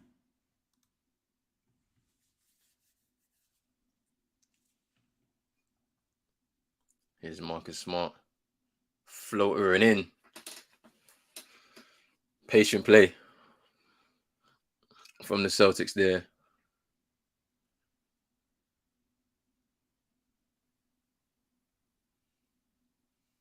Now Robert Williams coming for the double and switches onto. He had to be honest with you. And there we go. Like that, I think that was needed, because Marcus Smart probably don't want to get too involved in that situation there. There's a screen. JT sidestep. Knocks it down. Down. Yeah. Tatum knocks down his first triple of the game, and he's up to 25 points in the first half. Woo.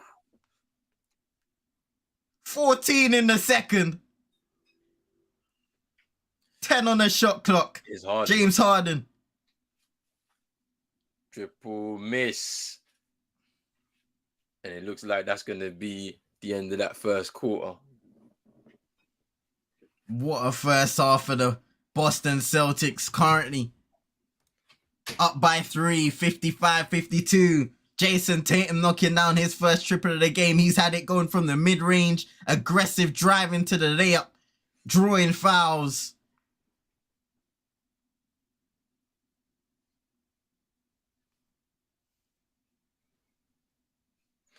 into the final 6 five. on the shot.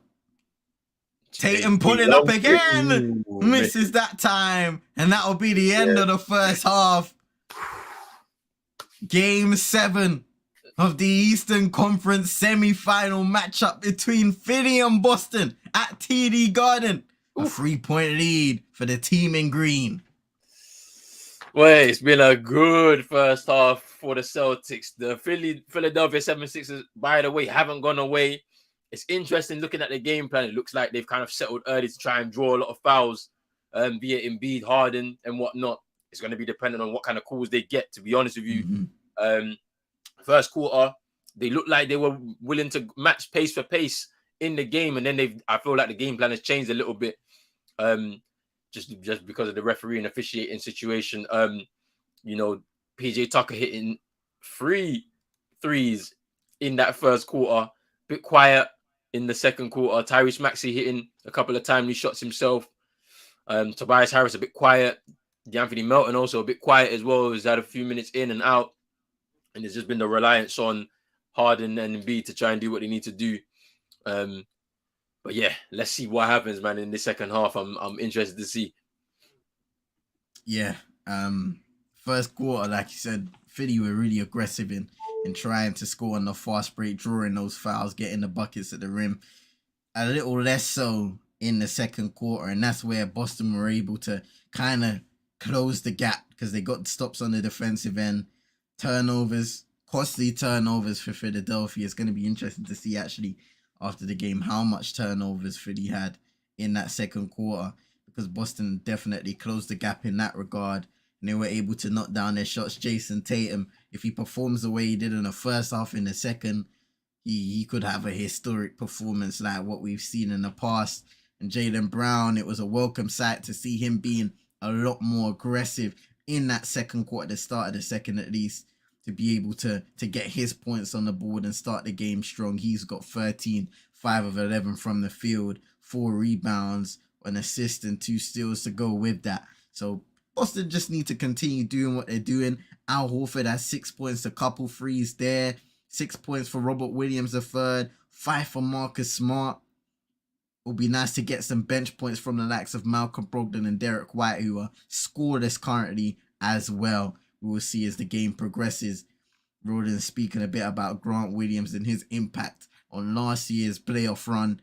Will he get some time today? It's been a little in and out, inconsistent, so we will see. There's also got Sam Hauser off the bench if you do need some extra shooting at your disposal. For Philadelphia now, you got a great start for PJ Tucker. Embiid, he's kind of been slow, 4 for 12 from the field, got 5 points from the line, been trying to post up, hasn't had a lot of success in that regard, still ending it for 13. He's going to have to be a lot better. James Harden, he's 2 for 8 from the field, 6 assists, 5 rebounds, but they need his offense. They need him to be efficient. Miss 3 triples, miss some good looks inside. What James Harden are we going to get in the second half? Is it going to be a continuation of the first? We will have to see. Tyrese Maxey, he's got 10 points. I think offensively, he's probably been one of their best players with Tobias Harris, who's got 8, efficient with PJ Tucker as well.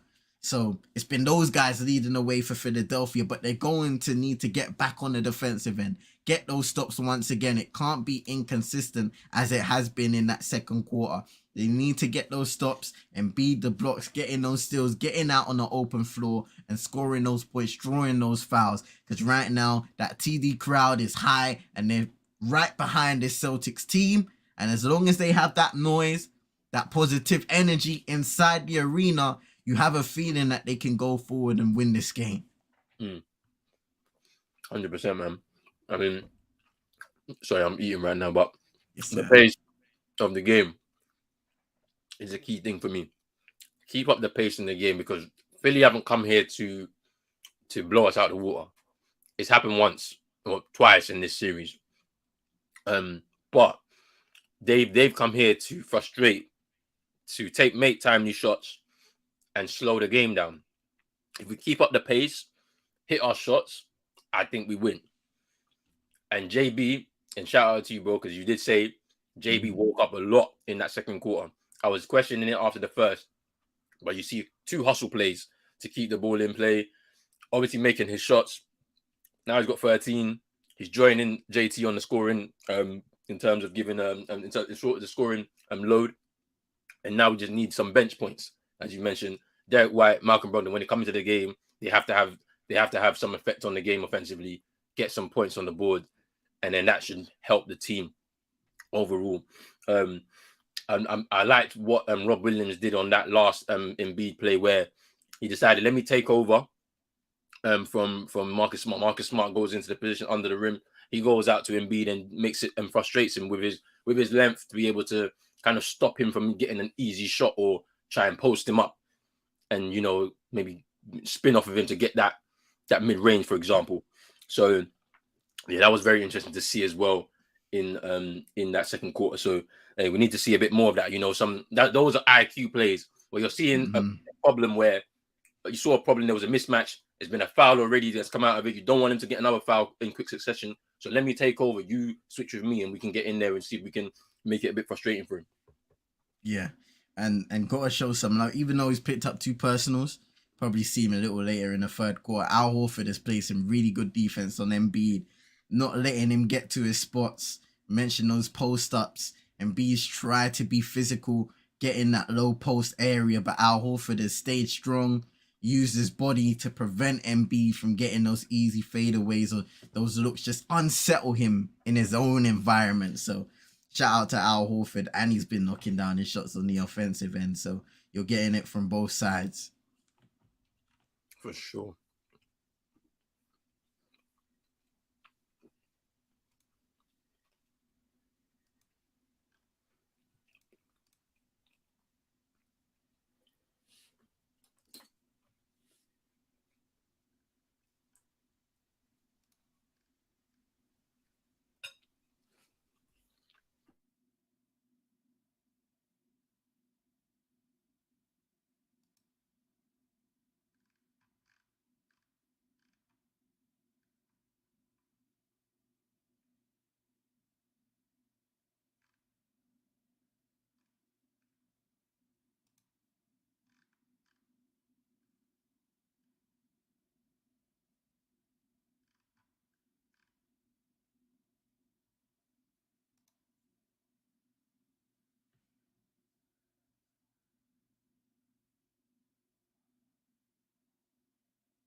Interesting. So before the game started, Woj was saying on the countdown that Bob Myers, the GM for the Golden State Warriors, is kind of considering his position because his contracts, I believe, is out at the end of this campaign. So he's kind of torn in between on whether he should continue at Golden State. One of the reasons is because he has like a great relationship with the core, the guys like Clay, Steph, Draymond, Steve Kerr.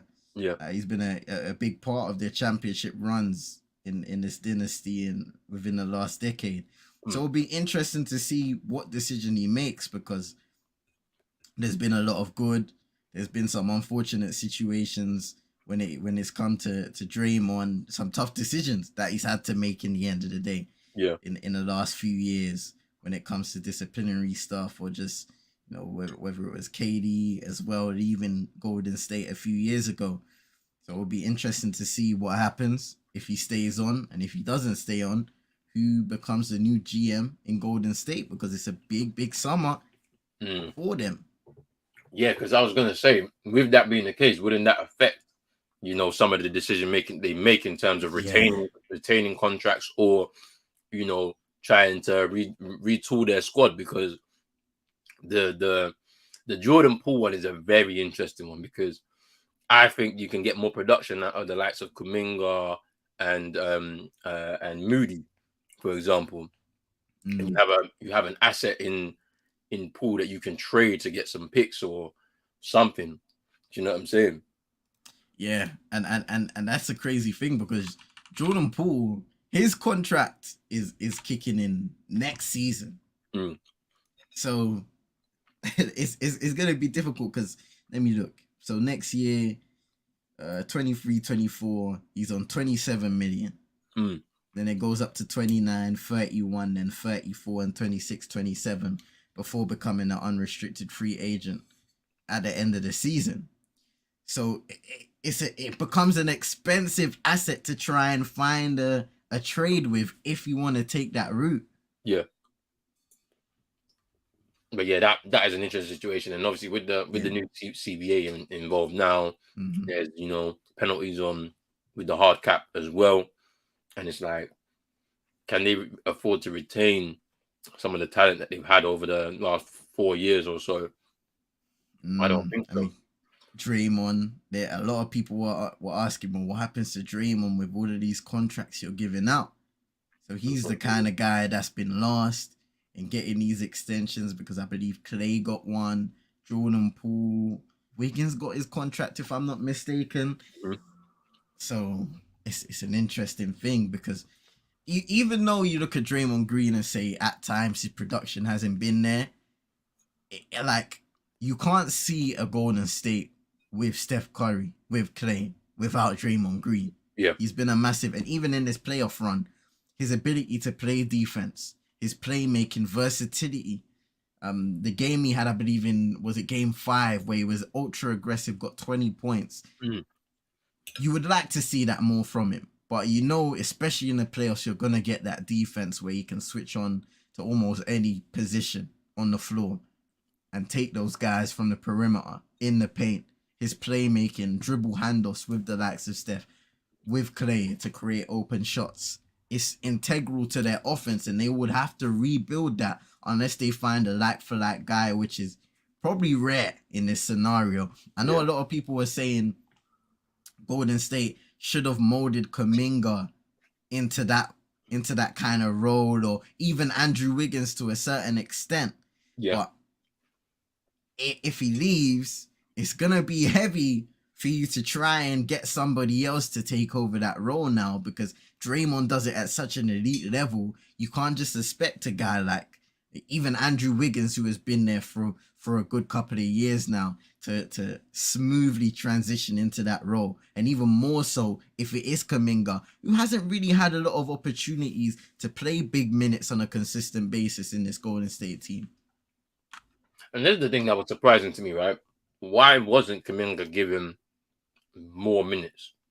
I feel like he's ready. I think I've watched him at times, and I'm like, he's ready to go. And for whatever reason, Steve Kerr, his coaching staff, they've decided not to give him the minutes that maybe they've given to Moses Moody, for example. I don't know. It's pretty interesting, to be honest with you. Yeah, it's an interesting one because we saw them. They had enough of James Wiseman. They saw enough of James Wiseman to say, okay, we're trading you away because it hasn't worked out. We've sent you to the G League. We've taken you back to see if anything would improve, and that hasn't been the case. Whereas with Kuminga, there's been positive signs for him in Golden State. We've seen him play well. His athleticism, ability to go from defense to offense, and he Hmm. can be a very, very valuable player in that regard when it comes to fast break points, getting those stops. So it is an interesting scenario they have with him, and you would hope that maybe next season is where he takes that next step up to play more minutes, depending on what happens. Golden State put themselves in a very difficult position because they wanted to win. They wanted to make the most of the young players that they had, especially this season. They tried to mix a bit of young with old, and it just didn't work out. So now you have to find that right balance, and maybe that is what Steve Kerr was trying to do with giving Kaminga lower minutes in regards to the more experienced players because you don't really want that conflict. But I think if they don't make decisions and make them quickly, it's going to be a very painful transition for them. Yeah, it's true. It's It'll be true. painful. Like, I'm not saying that they're going to completely drop out the playoff picture, or they might. You never know. If you end up in a play-in, it's win or go home. Really, I'm not so sure.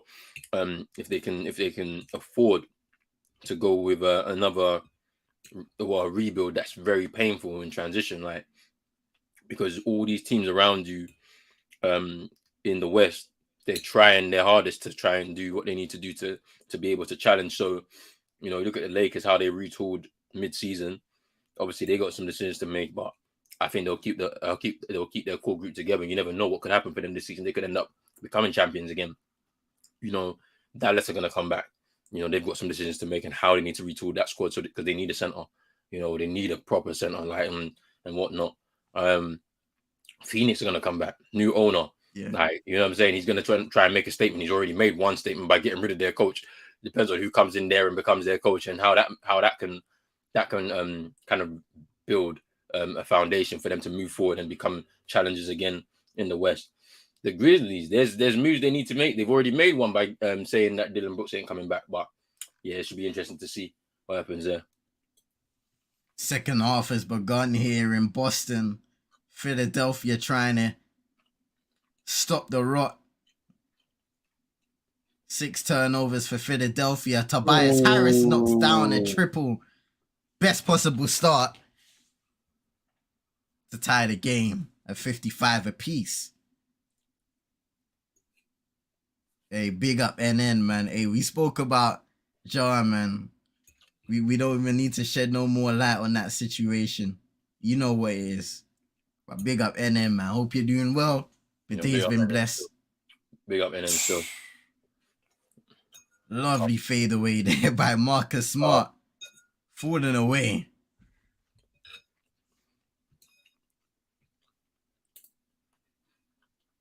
Now Embiid again. Posting up Horford. Can he have more success? Throws it out. Out of bounds. PJ. Turnover Philadelphia.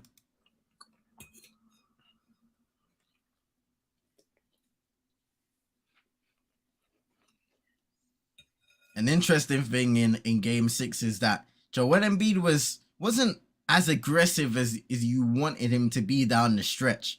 He's got to be that home run guy today. Not meaning he takes every possession, but be aggressive. Get in the paint, post up, try and get your buckets, get others involved by drawing those double teams, especially on those face-up looks.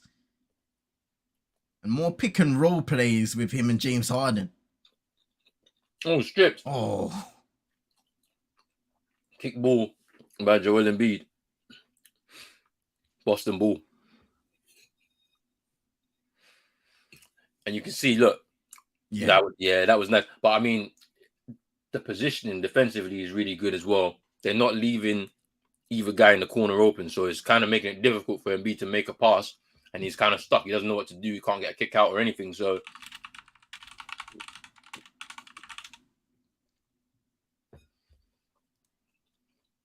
it's Tatum now, guarding by Embiid. 3 on the shot clock, drives inside and lays it up and in. That's nice from JT right there. I was gonna ask on the previous play, were you surprised to not see Marcus Smart on an all-defensive team after being DPOY last season? If I'm not mistaken, right? All defense this year. PJ missing the 3 there. Let me just double check it, man. The all defense. Yeah. What was the all defense this year? So, first team, Alex Caruso, Drew as the guards. Yeah. Jaren Jackson, Brook Lopez, Mobley, and then the second team was Derek White, Draymond, Dylan Brooks, OG, and Bam Adebayo as Tatum has it going again. Corner 3. Timeout Philly. I think this year I've seen a different side to Marcus Smart. So last 2 years, he's actually been leading the team in assists Yeah. on average. So I think he's been a bit more of an offensive option for us, especially as we've been ultra offensive with Mm-hmm. the aggression in terms of taking the three ball. Um, and so there's been a less of an emphasis on defense. And so you can see Derek White is in that second team because he's the guy, he's the defensive guard, he's the traditional Yeah. guard whenever he comes onto the court. And sometimes we've actually seen him start games alongside Marcus Smart, just there for the additional defensive help. So I can see why he made second team. And Marcus Smart dropping out of it just because there's been a bit more emphasis from the coaching staff to be a bit more of an offensive player and help out on that end. So, it's I'm not surprised.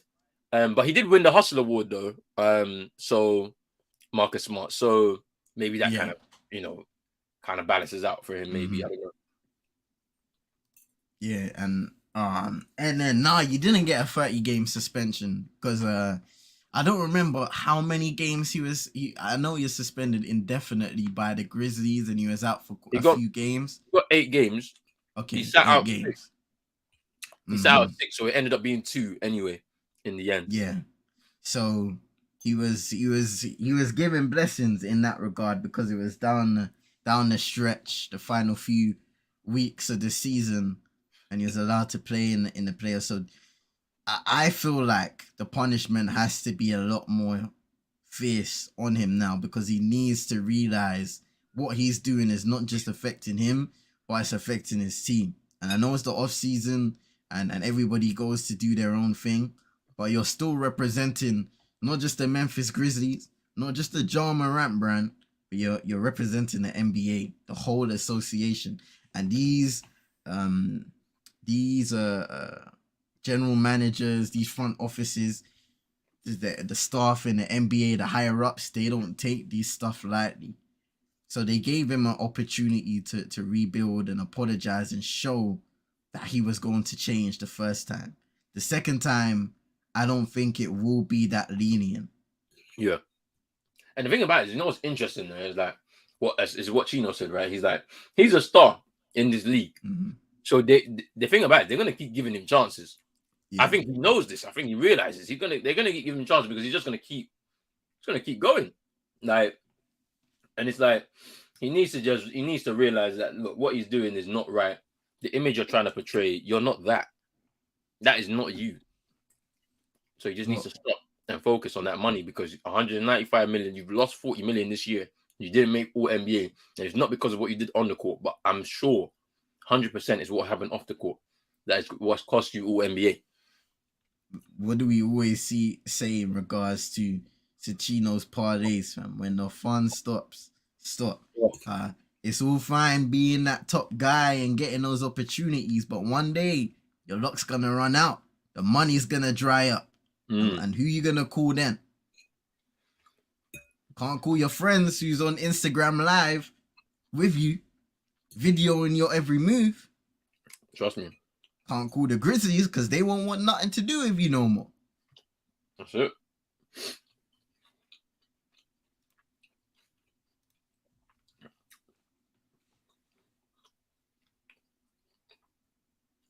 Harris pulling up in the corner, misses that time almost. Rebound Smart, and he goes down holding his back a little bit, but he's still running up on offense. We'll have to see how that progresses later in the game. He has the ball now.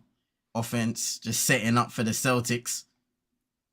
Robert Williams running out top of the key to set a screen for Tatum. He takes it in the second time of asking and step back on Embiid. He has it going on every level of the floor. 33 points. Right, this is his 20th 30-point plus game in the playoffs all time, which is crazy. Obviously, people say, "Oh, because he started in his playoff career very young, straight from rookie year, basically." But Harden steps back on Walker and grabs 3. That's timely there to stop the momentum. Yeah, but we were talking about Jason Tatum. You mentioned that Game 6 performance against the Bucks. This may be one of those nights for JT if they're able to secure the victory at home and advance to the Eastern Conference Finals. Still a long way to go in the game, and that free from James Harden probably kept Boston a little honest in regards to the momentum and the buckets they've been getting on the other end of the floor.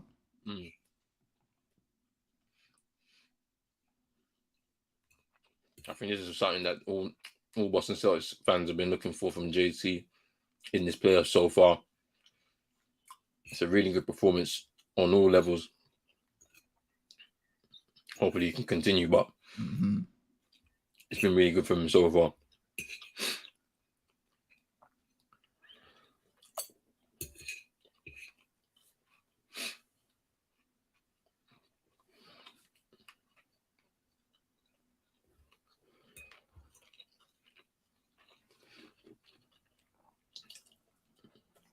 Harden, Maxey.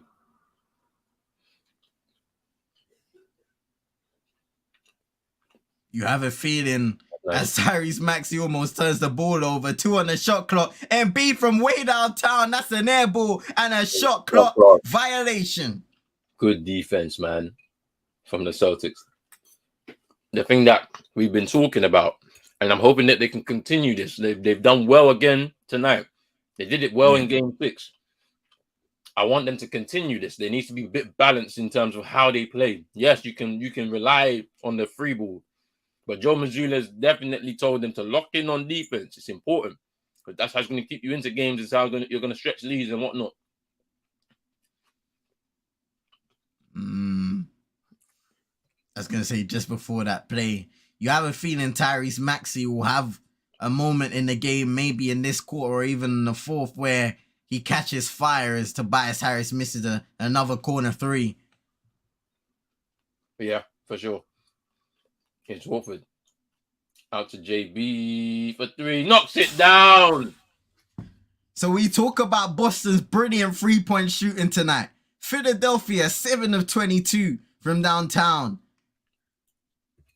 15-3-1. Free run by the Celtics.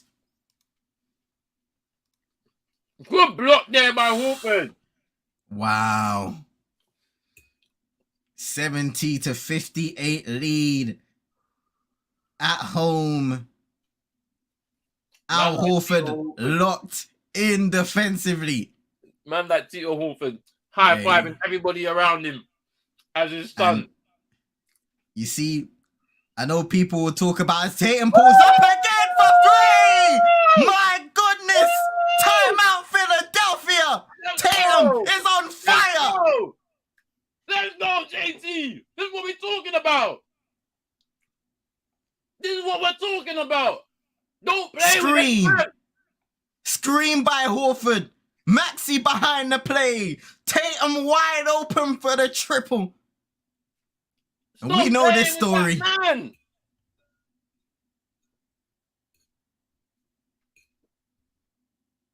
What a performance.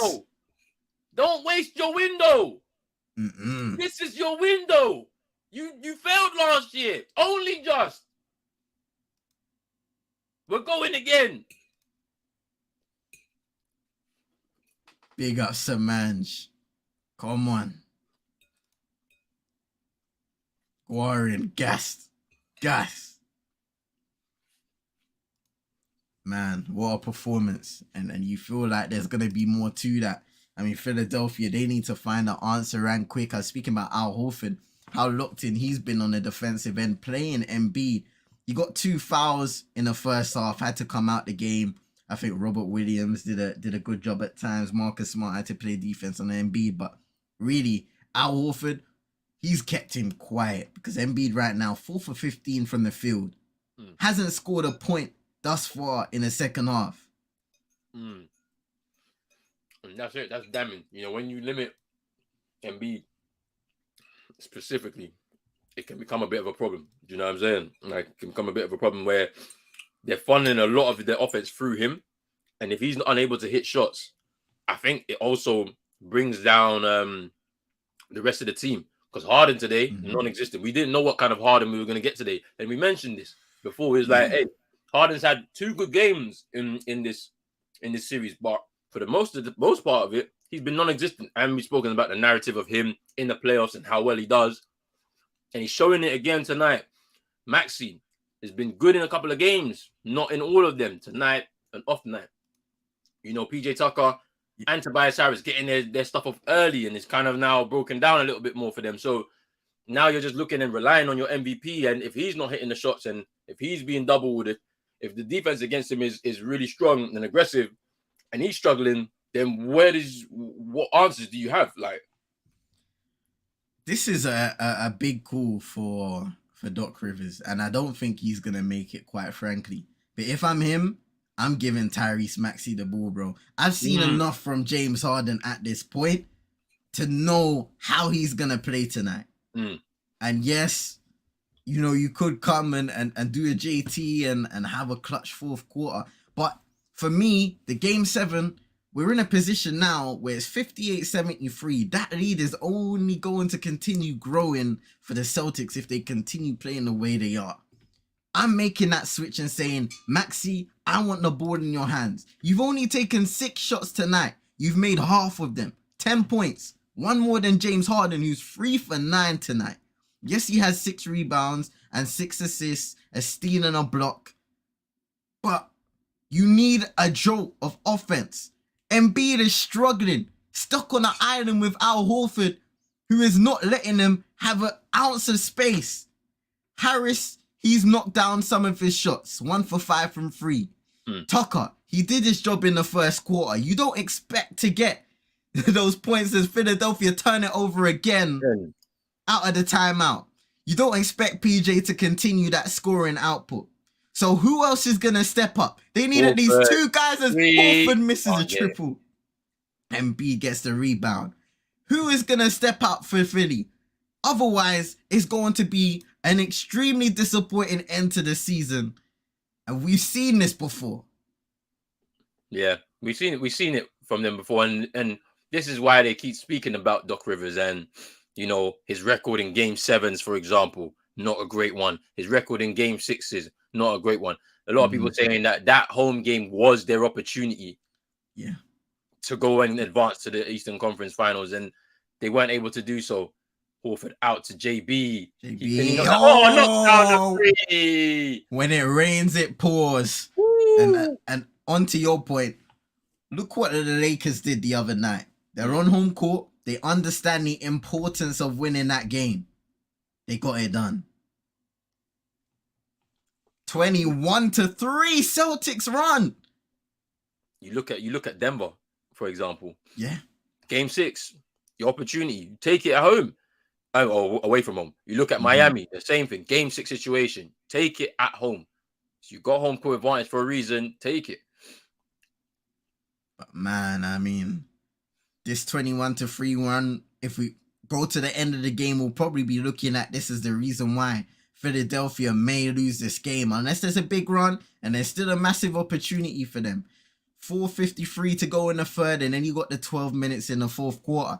But you cannot continue letting the Celtics get these looks and knock down those shots.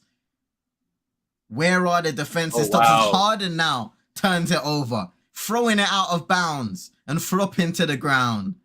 Doc Rivers with his hands in his face, facing his hands, wondering what the hell is happening to this team. It's an utter capitulation. 5 turnovers now for James Harden. 11 in total for the Sixers.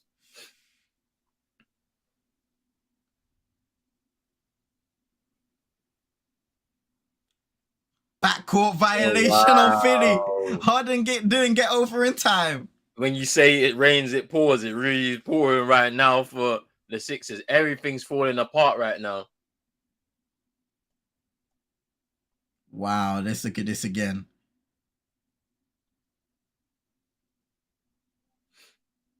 Wow.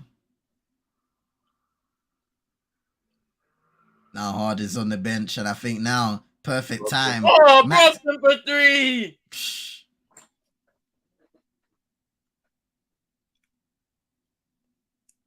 21-point lead. Timeout, Doc Rivers. Wow. It may be games. It's early to say, but the way it's going, Philadelphia might be down and out already. It's a 21-point lead for the Celtics right now. And this is what I'm saying. At our best, when we're hitting our shots, it's not good to rely on the three. But when we can do it like the way we've done it, we can blow any team in the league out of the water. Literally, we've shown that this season. The games where we probably haven't won as much as, the ones where the shots haven't been falling, because that's the way we play. So it's interesting to see, how it's happening right now. 21-point lead, little bit of this third to go. Bro, tell him he's not Jimmy, bro. Talking about this is my shit. This He's is my not shit. Jimmy. Yeah, it is. The It man is, have bro. a super team. He's carrying a super team. Come on, this ain't a super team, man. We built this, man. We built this. We built don't this. do that. We built this. What are you talking about? You We can built build a this. super team. The Warriors built their super team. It was a Right. super team. But still, like, it's not. Before We didn't KD. grab this piece from here and grab this piece from here and put them together. It was a process. We're this is our window now. Last year was a moment. I don't know how it happened. I don't know how we got to the finals, because that first half of that season was so poor from the team. I didn't think it was going to end up the way it did.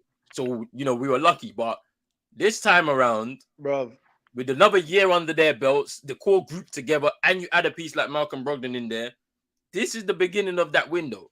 So we have to go for it now. Like, these men couldn't just pull it off one more game. Man almost had 40, bro. And then even the fourth quarter yet, bro. All we need is one game all we need was one game, bro. Because, bro, I'm telling you, bro, I wanted Philly because I know that would have been Heat in 5. Philly is not. It's Heat in 5 against Philly. Trust me. Interesting for... Sorry, Chino. Go ahead, bro. Oh, no, I was just going to say, interesting for us teams outside of the playoffs. The draft lotteries on Tuesday before game 1 of that Denver Lakers game. Ooh. I believe 1 a.m. our time. 1 a.m., yeah? All right, so what we'll do is we'll make sure we start at 1 on that day, so at least we can discuss that in a bit more detail before the first game of the conference finals. Yeah, Joel Embiid trying to take in a free. This is what I like. I like when he's beyond the arc, because he's not a great 3-point shooter at all. Yeah. It's the same thing as what happened last year with Giannis. We were forcing him to take threes because he can't take threes. 24-3 run. Here's JT. Horford. Corner. Marcus Smart. Can't knock it down. No, what's the name? If I'm Jokic, man, I'll feel like, bro, I'm telling you, it's racism. That's why Jokic didn't win. I mean, I ain't gonna say that. Look at the way Jokic is performing in these playoffs, man. Like Jokic, incredible. But this isn't new for Jokic. Jokic's been like this though in the playoffs though. Like last year, he was people have been trying to get onto him, but he has had some great, because people don't recognize he didn't have Jamal Murray. He hasn't had MPJ in some of these runs. Yes, you're right, bro.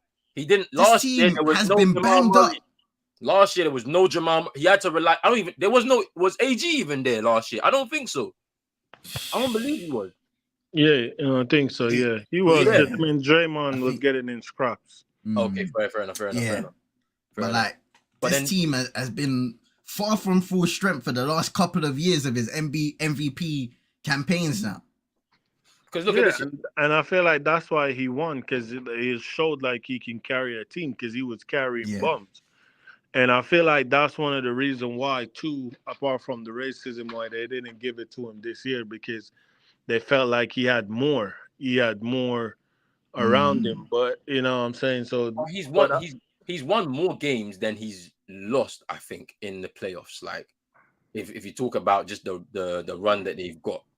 Do you know what I'm saying? Because if you don't make it to the finals, you don't make it to the, you know what I'm saying? But like they talk about the first round thing and all of this.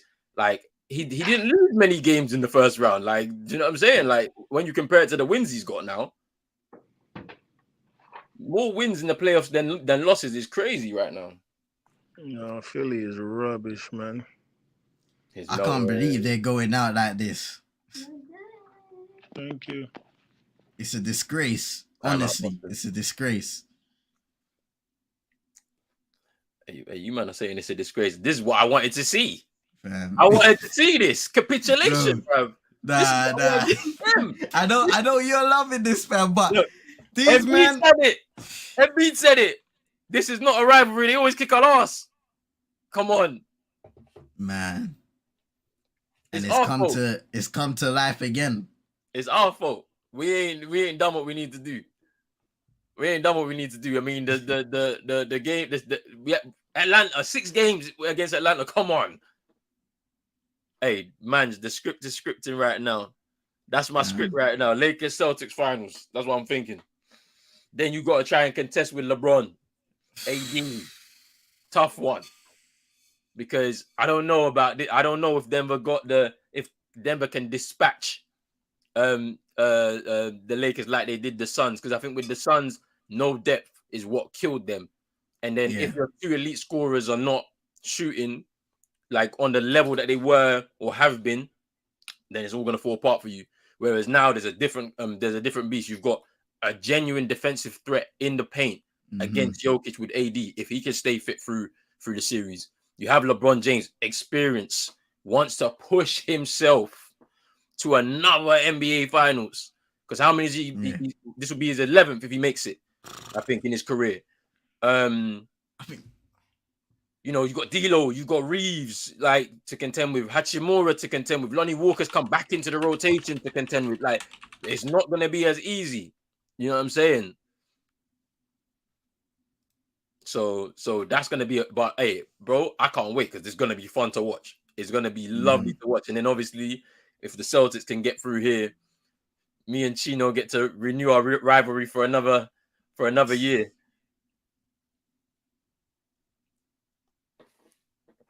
Scoreless in the last 5 minutes. It's Harden for 3. I think he's gonna. No, he can't knock it down. In and out.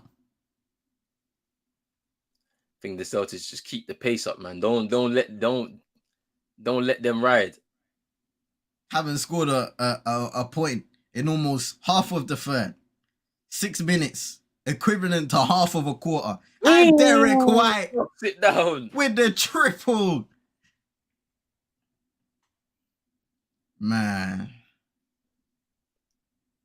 Here's Maxi with the floater. Finally.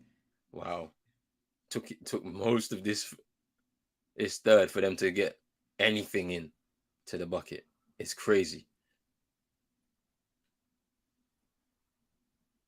Here's Brogdon, layup and in.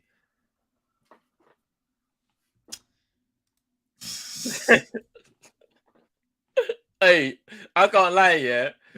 Chino's gonna be running streams, bro. If we get locked down, he'll be running them, fam. Because hey, to be honest with you, it'll probably be a lot more entertaining than me, bro. Because Miami Heat versus whoever, it'll probably be very entertaining. I can't lie. Man. Oh, JT, stop playing with this man. I'm telling you. Hey, Jason Tatum got the bang, fam. I'm listening to commentary. Mike Breen is cooking right now. Come on, 42. Here's Maxi, step back, misses. Rebound Reed, misses the layup. Still Philly ball. 28-point lead. I'm telling you, this is what we can do if them shots are falling. Of course. He was cooking Melton on that play, fam. It's a mismatch. Big mismatch. I mean, look, the thing that's interesting about it is, you know, like, the thing that's interesting about this is that, like, we're not going to be able to do this all the time. So what is the game plan because the games are going to be close in these finals. There's not going to be there may be a wide margin in 1 or 2 games for either side, I think, right? Because you just have a day where you know you're off, you're just off, nothing's going for you, and the other team they're on it. But the rest of the games are going to be close. Now, having a free ball in your locker can help you in them kind of close games because it can just get you out there, just edge you in front and whatnot. However, if you miss shots like how we did in Game 5, for example, it can really shoot you out of the game. So I'm going to be interested to see what Joe Mazzulla, that coaching staff, can do as we approach these conference finals and this is going to be, as I said to Chino, 3 in 4 years, the Miami Heat and the Boston Celtics have contested an Eastern Conference Finals. So it's going to be interesting here. Jason Tatum, as the third quarter is coming to an end, now has the second highest Game 7 scoring record in Boston Celtic history. Sam Jones ahead with 47 points, and he could beat that record today. So. I think he could do it today. To be honest with you, the way he's been moving, I think he can do it today. To be honest with you, like is third with 41. His records have been tumbling for him this season, and like this is what I'm saying. He had the moments, no field goals in the first 3 quarters, all of this type of stuff. But when he can do this is where we say the potential is even scary, because at 25, he's nowhere near his prime yet. When he gets there, though, it's gonna be scary. Like when you look at some of the records already, this is his 440-point career playoff game already at 25. Not many can do it at that age. It doesn't happen at that age. You know what I'm saying? Like, and as I said, yeah, you can mention he's had years already. As soon as he come in, it's not been like when he's drafted in. He's not in a rebuilding like kind of team. It's a playoff team already. It's a team that there's expectation to win, and he's been able to come into that slot in and perform as much as he can, and he just keeps progressing year and year on year on year. And he's doing it again to propel us through to these conference finals. And as I said, I can't wait because they're going to be interesting. We start on Wednesday, first game, and it's at TD. We got the home court advantage, so let's see what they can do, man.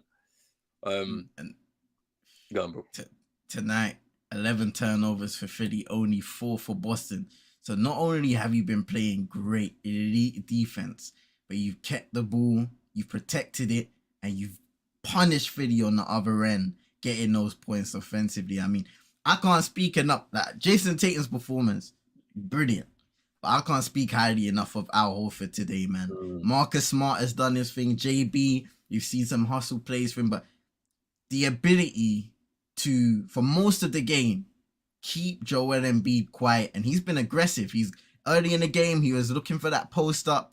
He's been looking to draw fouls, and Al Horford has stayed up there, kept his hands up, and has played some elite defense. And I know we've been talking about his age and Al getting up there. He might not be able to do this on a game-by-game basis, but for these situations where Boston needed the whole team to be locked in, he has been almost the epitome of that defense, going from there to offense, getting those points. He has been that veteran today that you needed to guide you through that Game 7 situation. And when you mix in some of the performances in there, JT's 40 points, you got Marcus Smart getting those steals on the defenses, and he has, if I'm not mistaken, let me see, Marcus Smart. 3 I think I've seen in the game. So he's been a disruptor. Jaylen Brown, he has a couple steals. Al Horford as well. And then off the bench, you got guys like Malcolm Brogdon and Derek White playing some good defense as well. So it's just been an all-round effort from the team. And when you have your star producing at the level he is, you have a great chance of winning games. And then Philadelphia, I don't know, man. I don't know what you can say about Philadelphia in terms of their effort tonight, especially in the second half, because it has been woeful. They've just not done what they need to do in regards to being able to control the pace of the game. Like the fact that they've been so reliant on Embiid as well, because I feel like there was a lot of criticism from them in that fourth quarter in Game 6 where they didn't get the ball. So now they've switched up and they decided, we're going to try and get him a lot more of the ball. There's Horford with that rebound. Brogdon for 3, can't get that to go. There was a lot of criticism by the media, on Embiid not getting the ball enough. Melton knocks down the triple. In the final 5 minutes of that game in Game 6, and I think they've tried to funnel a lot of the offense through him, and it's just not worked, because if he can't get shots because of the fact that there's some good defense handling on him, then if the rest of your guys ain't doing what they need to do, then you're going to be in trouble. Yeah. D'Anthony Melton turnover again. It's Tatum screen by Al Horford. Tatum will kick it back out. Now Brogdon dumps it into Horford. Horford. A nice look, and Brogdon misses the tip. Is Harden. Melton can't get a triple to go. Rebound. Horford. 13 points for Joel Embiid. I mean, not good enough from him by his own standards, but you got to look at the rest of the team as well. Yeah. Because they would have they some of the numbers, and there's Brogdon with another triple. I mean, you look at some of the numbers, they'll be woeful, very woeful if you look at some of those numbers. So Embiid 4 for 60, Maxey 4 for 10 now, Harden 3 for 11, and those are your three top scoring starters, you should say. Let's see, Melton 3 for 7 off the bench, Daniel House 0 for 3, Reed 0 for 2, Niang had one shot and missed it. And that's a timeout for Philly. They're gonna timeout, but that's already looking like game already. I can't lie to you because I just don't think they'll be able to score this back, unfortunately. So, looking like we're gonna come through this. They're 8 for 31 from 3 tonight. 8 for 31. Wow. It's woeful. It's just so woeful from the Philadelphia 76ers. And to be honest with you, I was a bit nervous, but I was like, if they can shoot the way that I know that they've shot this year, they have way too much for any team, to be honest with you. Like, because, and this is where defense is important, man. If you know the team can do this, you can't come here and just give up shots like that. You can't. Yeah. You come here, you frustrate on the defensive end, and then make sure you hit your shots. But the game plan has been, let's get the ball as much as we can to Joel Embiid. Let's try and slow down and frustrate them. But then when they pick up the pace, you also have to pick up the pace. You can't just continue in your same way. And yeah, they've messed up their game plan unfortunately. And boy, I don't know.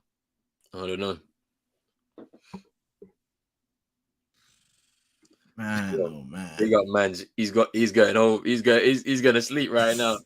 You know what I'm saying? But yeah, big up, man. Big up to yourself, man. Appreciate the support. Big up, man. I'll catch you in a bit. Yeah, man. Look like we're gonna have an early night tonight. Man, it's good times. It's good times. It's good times. There's no game tomorrow as well because we don't start until Tuesday into Wednesday night. So that's gonna be the first game on the West. And all the games actually start from 1:30, which is also nice as well. So we just get the one game at night, 1:30. No more 6 a.m. Yeah, no more 6. Yeah, no more 6 a.m.s again.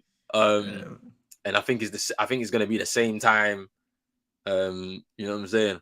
It's gonna be the same time as well in the finals, the 1:30 start. I think for every game as well. So it should be pretty nice as well. Get to watch these games.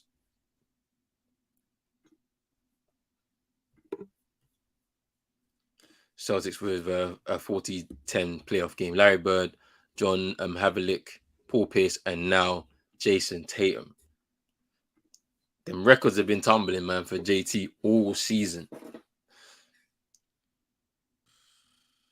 Man, Jason Tatum, legendary game tonight, man. He's got a lot of slander on his shoulders for his performances in the last few games. I believe 4, 5, and 6. But he started to turn it around in that fourth, and it's just continued. Trying to lift up the crowd once again. Just go for it, man. Like, we've still got much of this fourth to go. Let's just go and continue to kill. Show them what we can really do. Make a statement. Like, you know, because we've come through the first series with Atlanta, made a lot of hard work of it. You know, lost some big leads at home, going away and, you know, contending with their physical basketball at times. Got through that in 6. This has been a tough series in itself. You know, a few moments of adversity, shots not falling, getting blown out at home. And now we're about to do the same here to them as well. Going on the road in an elimination game and coming through that one. His Maxi triple can't get that to go. What was that foul by D White? It was. Oh,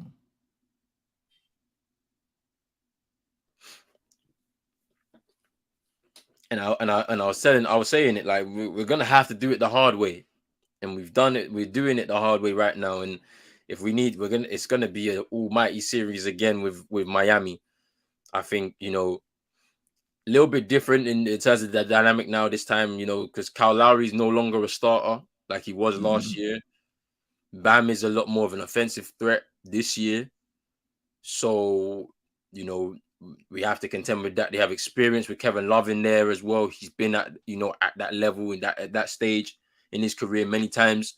So there's different threats and whatnot. So you have to be careful with all of those. They got a pretty tight rotation as well. yeah. They don't deviate. The players that come off the bench, it's not really so you kind of know your threats. So I expect it to be a very interesting series again. I think it can go 7 again as well because it's very tough. Miami, we've seen what they've been able to do throughout this playoffs. Nobody really expects them to get this far. Even their own fans, I don't think expect them to get this far, and so they're gonna play in a pressureless environment. I don't know if that's a word, but you're gonna hope that that's therefore a 3-point foul. You're gonna hope that if you're a Miami Heat fan, that Jimmy Butler in the break that he has off can fully recover from his ankle injury, because Chino tagged this in an image where his foot was completely swollen, and that does not look good. The ankle, to be exact. So hopefully he recovers. Yeah, I mean, I don't, because that's the thing. I want to face them at their best. That's because you're at that stage. You want to face the best teams at their best. Can't have injuries, because then obviously they'll start putting asterisks around, victories and all of it. So I don't want that. I want everyone to be fit so that we can see who goes, who and who.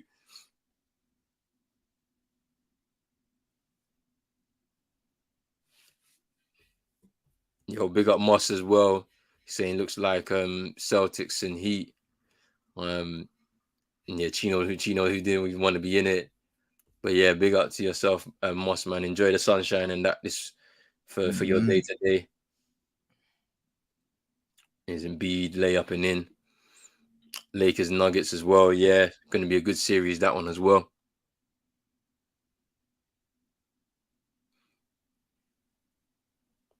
Is Jason Tatum.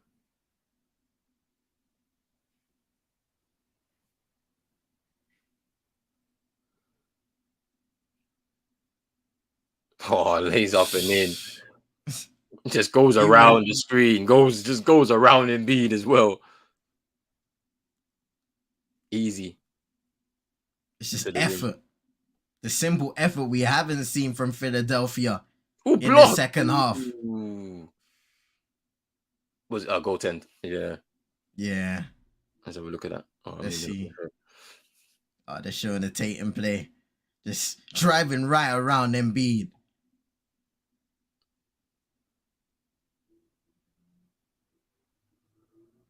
Are they coaching? Coach challenge? Yeah. You might as well use it, man. Like, to be honest with you. Let's see. Yeah, I think it is. Oh, that's a block. That's a clean block. I think that's a clean block, bro. Yeah, it's a clean block. Yeah, because there was no downward. He hits it onto the backboard. Let's see. Yeah, Moss, he's been playing a lot better than last year. I mean, it's just another year, man. Another year of progression. Like, he's a young player, so 25 years old now. And you kind of like, obviously there's a lot of pressure, obviously, because you come into a winning organization from the beginning. So there's expectations on you from the jump. But he has the same development curve as any young player that will come through. And obviously some make it and some are able to progress, others they don't. You know what I'm saying?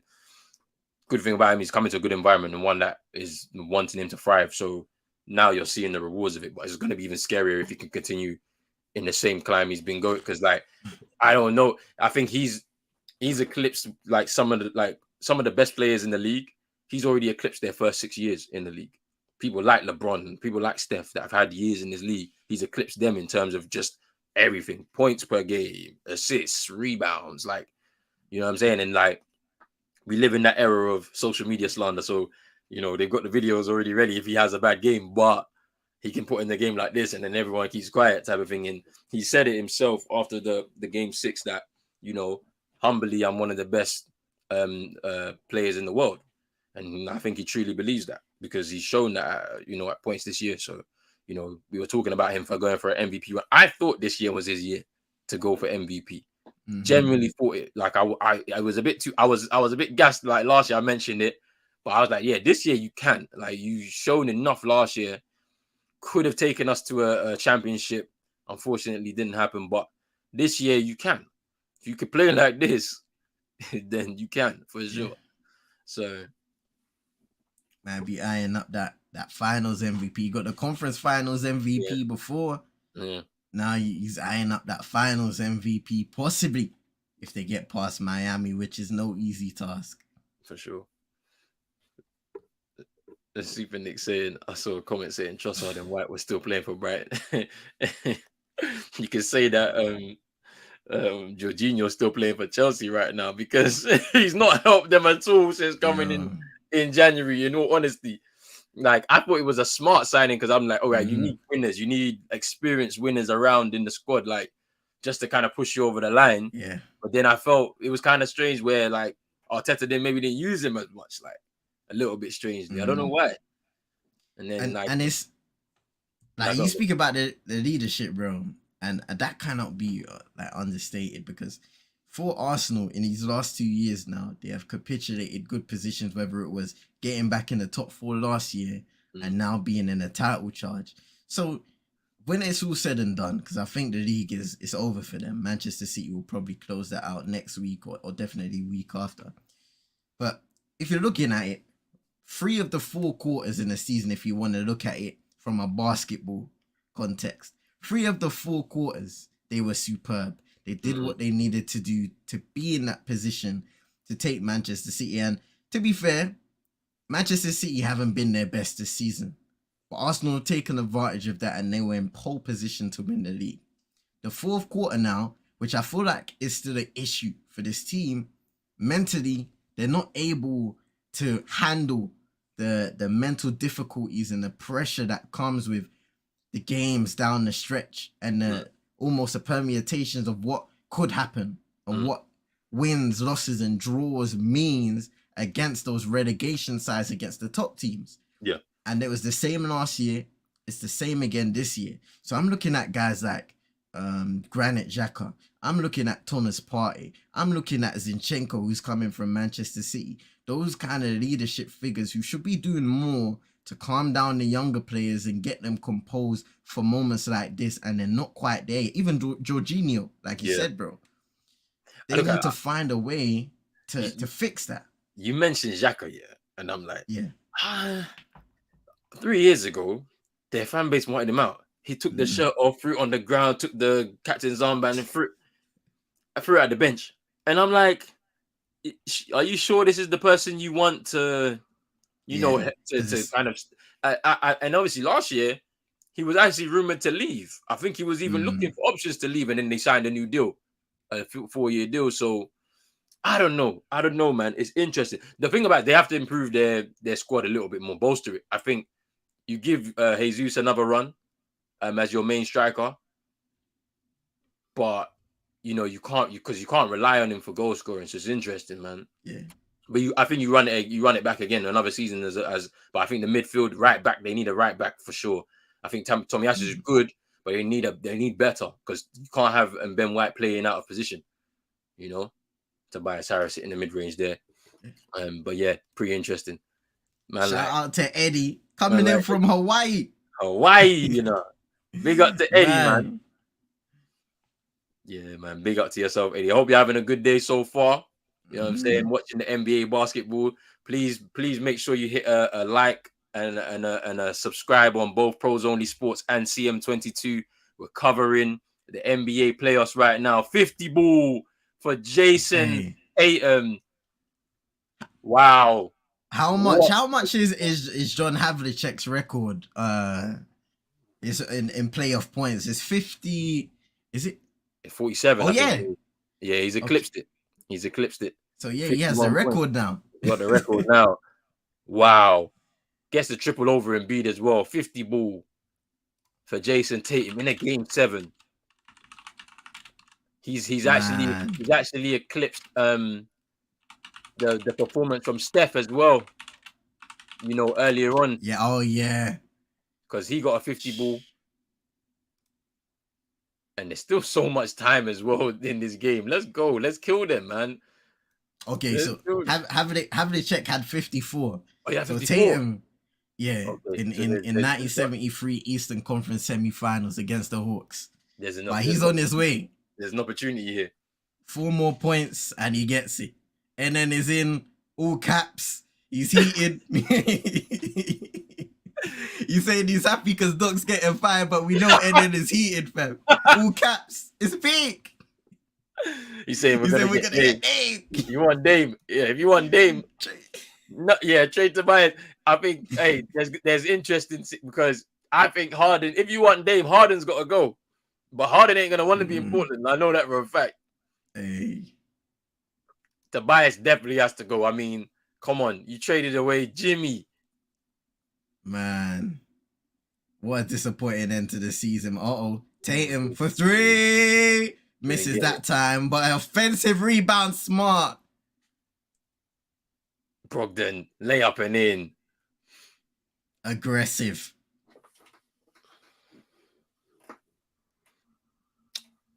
I agree with this statement, Super Nick. Like they played so because I was thinking, ooh, Marcus Smart with the block in behind DeAnthony Melton. End the stream. End the game. End the game. Hey, JB, man, you gotta tighten up that dribble, man. You gotta tighten up that dribble. Ooh, but yeah, he step out of bounds. Mm-hmm. Look at this block there for Marcus Smart. Oof.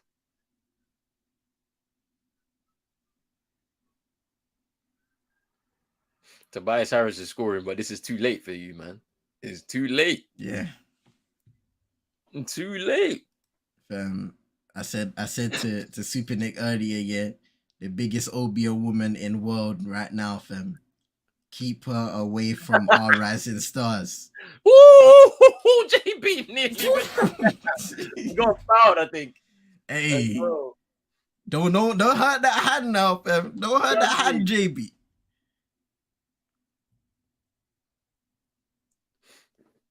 Hey, and then said they're Harden dropping all-time stinker, fam. Bruv.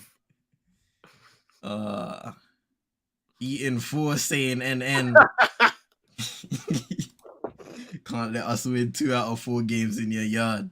I mean, look, it is what it is, isn't it? I mean, I know my team can go on the road and win games. We've done it all season. Like, you know. Hey, Tatum with the dog mentality, growing up from puppy stage. That's sweet. Nothing but facts. Like, I see his mum in attendance tonight. Yeah. Proud of the performance, man. The most in Game 7 history. This is a man now taking over the mantelpiece right now. Like, he's got the franchise on his back right now. So his Melton corner triple miss. Horford grabs the rebound out this guy.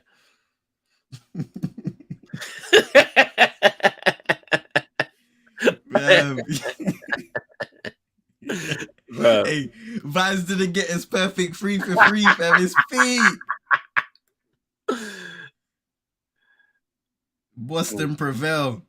Can't get the tip to go. I mean, yeah, man. This is already game. Maxi triple miss. It was too short. But this is what my team can do. This is a 28-point lead. Like, the team can really do this. Like they can be devastating at times, and it's like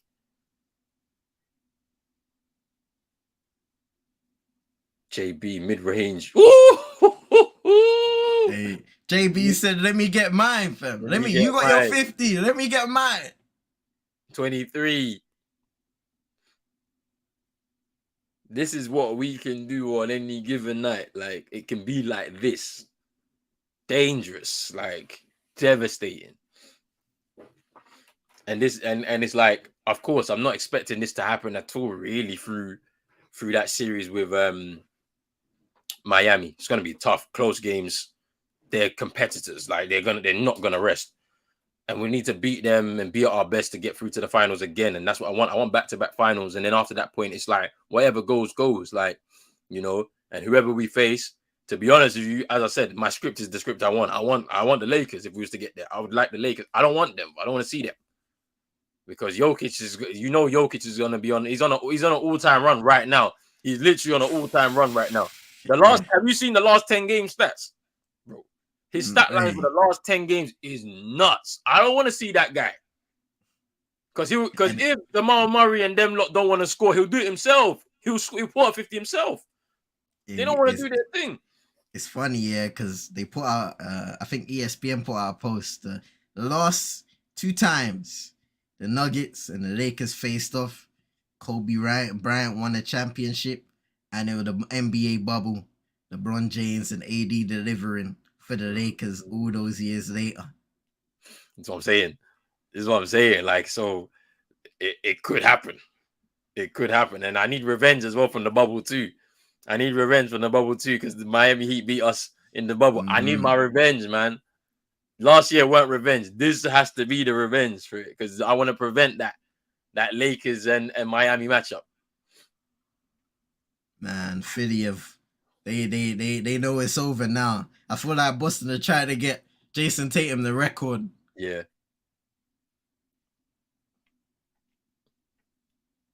But yeah, if I'm Joe Mazzulla, fam, just let them rest. Don't try and force it, fam. Rest them. Give them the extra rest for that grueling Eastern Conference Finals series that's about to take place this week. Yeah, they're coming out the game now. They're coming out. There's not even any point in keep risking them. Trust me. Give them their ovation. Yo, big up to mum. Yes, Mother Tatum. Mm-hmm. You know what I'm saying, on Mother's Day, her son is putting in a performance.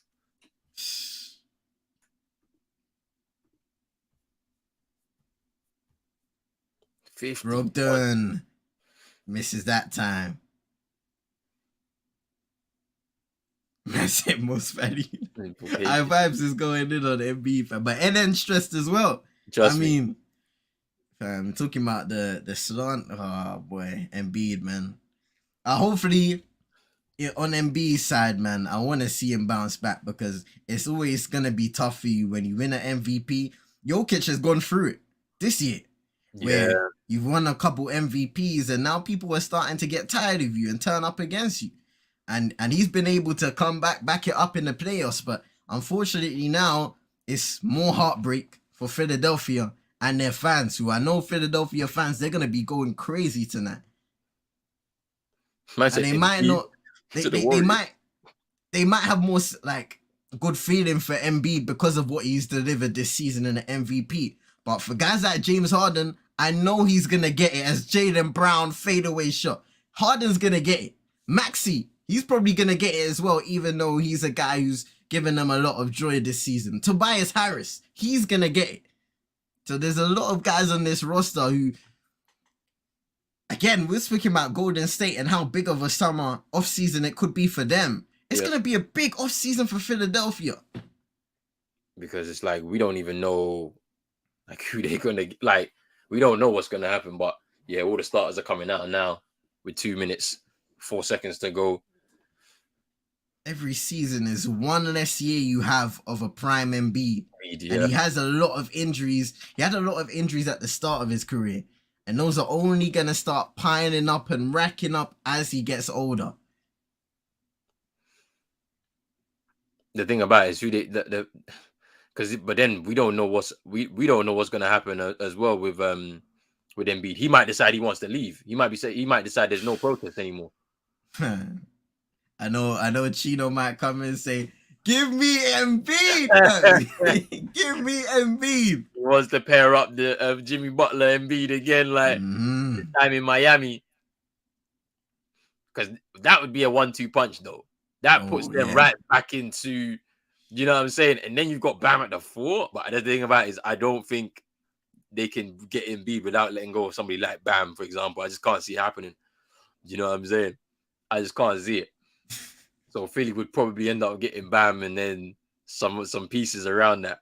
Man. And then say it's Jimmy MB time, fam. And then he said MB to the Warriors, fam. Embiid to the Warriors is Hey. crazy. Fam. MB Nah, for pool and free first, fam. man, it's crazy. Fam, in Boston, they're doing up nah. Hey, goodbye.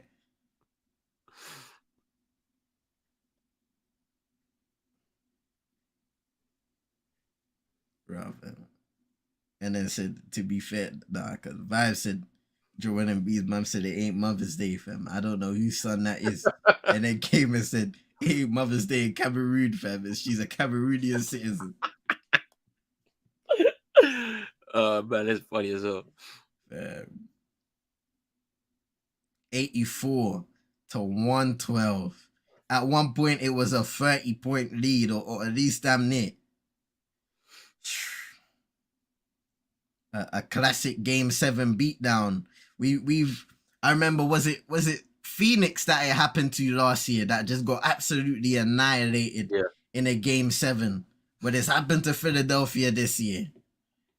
Yeah, I mean, I told you like last year, watch us beat the Bucks at home in the Game 7, and you know we had an inspired performance from Grant Williams, who had six 3-pointers. Yeah.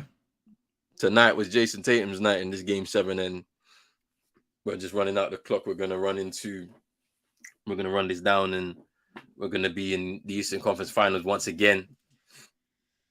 So who's most to blame for this, bro?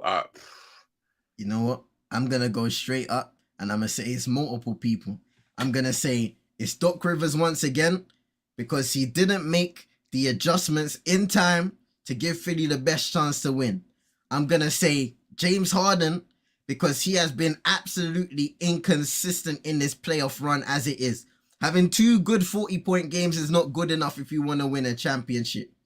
And Embiid tonight, simply not good enough in terms of making your shots, uplifting the other guys. This has been a bad game for Embiid. No doubts about it. And then you can do the role players, the likes of Tobias Harris. Tyrese Maxey hasn't had a good game tonight. Unfortunately, a promising young player, but he hasn't had it going in this series enough. I mean, man, I could list out. PJ Tucker, man, like he's like had a first quarter and disappeared. Literally disappeared. Because I mean, we know he's not the most. He's not the most greatest offensive weapon. However, on the defensive end, you can trust him. You can trust him. But for some reason, it didn't happen. It didn't happen for whatever reason. Man. But yeah, Doc is gone. Doc is gone. NBA Game 7 record. Yeah. For Jason Tatum. Wow. We've seen Monty gone. We've seen Nick Nurse gone in Toronto. It's gonna Doc be Doc Rivers. It could be night, fam. Yeah, like, I like to see this from Horford, man. He's telling him you'll be back. You'll be back, man. Like, because he will be back. I'm sure. Yeah. The problem is where and how, because because they need to because you said it, bro. Embiid's window is closing as the top level because of his prime. Like, they need to either restructure the team that will accentuate him a lot. One, bro. Nah, they trash, bro. Ain't no 50. restructuring, bro. I ain't listening to none of that, bro. I'm gonna cut you off, bro, because that's BS, bro. Them niggas is trash, bro. Like, they are garbage, bro. Like, and here's the thing, bro. Joel Embiid, don't get me wrong, he's a very talented center, bro. But when does the fuckery stop, bro? Like, when do you man up and say I'm gonna play basketball and stop with this BS, bro? Like him and James Harden, bro. When does the BS stop? Like, man up, bro. Bro, Embiid have not shown up in an elimination closeout game. Like, he have not in his whole Sixer career, bro. Mm. So this is crazy. These boys are washed, but it's what it is. I mean, we know the NBA is trying to get this Laker versus Celtics for a banner number 18, but that shit ain't about to happen. Fuck that shit. Heat in 5, and we finna blow that shit out the water. Hey, thank you Okay, everybody for let's coming see. through. I want to Be hear here this. on Let's Tuesday. go Let's go. Wednesday. Miami Heat got this shit. We about to blow these boys Wednesday, out the let's water. go. I can't wait. Wednesday, let's go. You talking the smack now, but when the heat is on the heat, boy. Let's go. I'm ready, man. I'm ready. Run it back. I said it. Run it back, and we're back again. Wednesday. Let's go. But yeah, I think it's unfair to tag him as the NBA's Harry Kane. I think it's unfair to put this on him. Yes, you know, you're expecting him as the dominant player in his team, the best player in his team, the number one option to put in a performance worthy of that. But consider the other players in this team. James Harden is somebody that decided to stay, forego his player option, and decided to stay and give the team, you know, some extra money. I think he gave up 14 million or something like that so that they can add some extra pieces in there to help him be competitive. And it's just not really happened. I look at that front office, that organization have not done enough to be able to give Embiid and Harden, to be honest with you, the pieces that they need. Maxi, this is year 3. You can't be expecting maybe too much from him in year 3. Do you know what I'm saying? Even though he's done really, really well, you know, he'll come again. I don't know if they're ready to cut ties with this Embiid situation yet, even if he decides to leave. I mean, if he decides to leave, there'll be another situation. But, you know, I don't know. I don't know.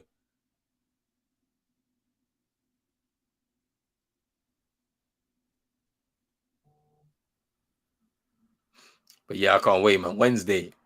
I'm ready. Wednesday, game 1, Boston against Miami. And then Tuesday night, it's the Los Angeles Lakers against the Denver Nuggets. I cannot wait. We are set now. The season is running down. So much to come still from the NBA players. It's been exciting so far. What a night for the Boston Celtics. Jason Tatum with 51. Boston Celtics beating the Philadelphia 76ers 112-88. Boy. Man. CM, final thoughts, bro. Same finals as the 2020 NBA bubble. I know people put a lot of slander on the bubble. I thought personally it was some of the best basketball I've ever seen in my short time of being a NBA fan and a consistent watcher. Tonight, Jason Tatum, 5th player with 50 points, 10 rebounds, 5 assists. The only other names there, we got guys like Wilt Chamberlain, Russell Westbrook, Jamal Murray. So that's just a wonderful performance. Most points in Game 7 history.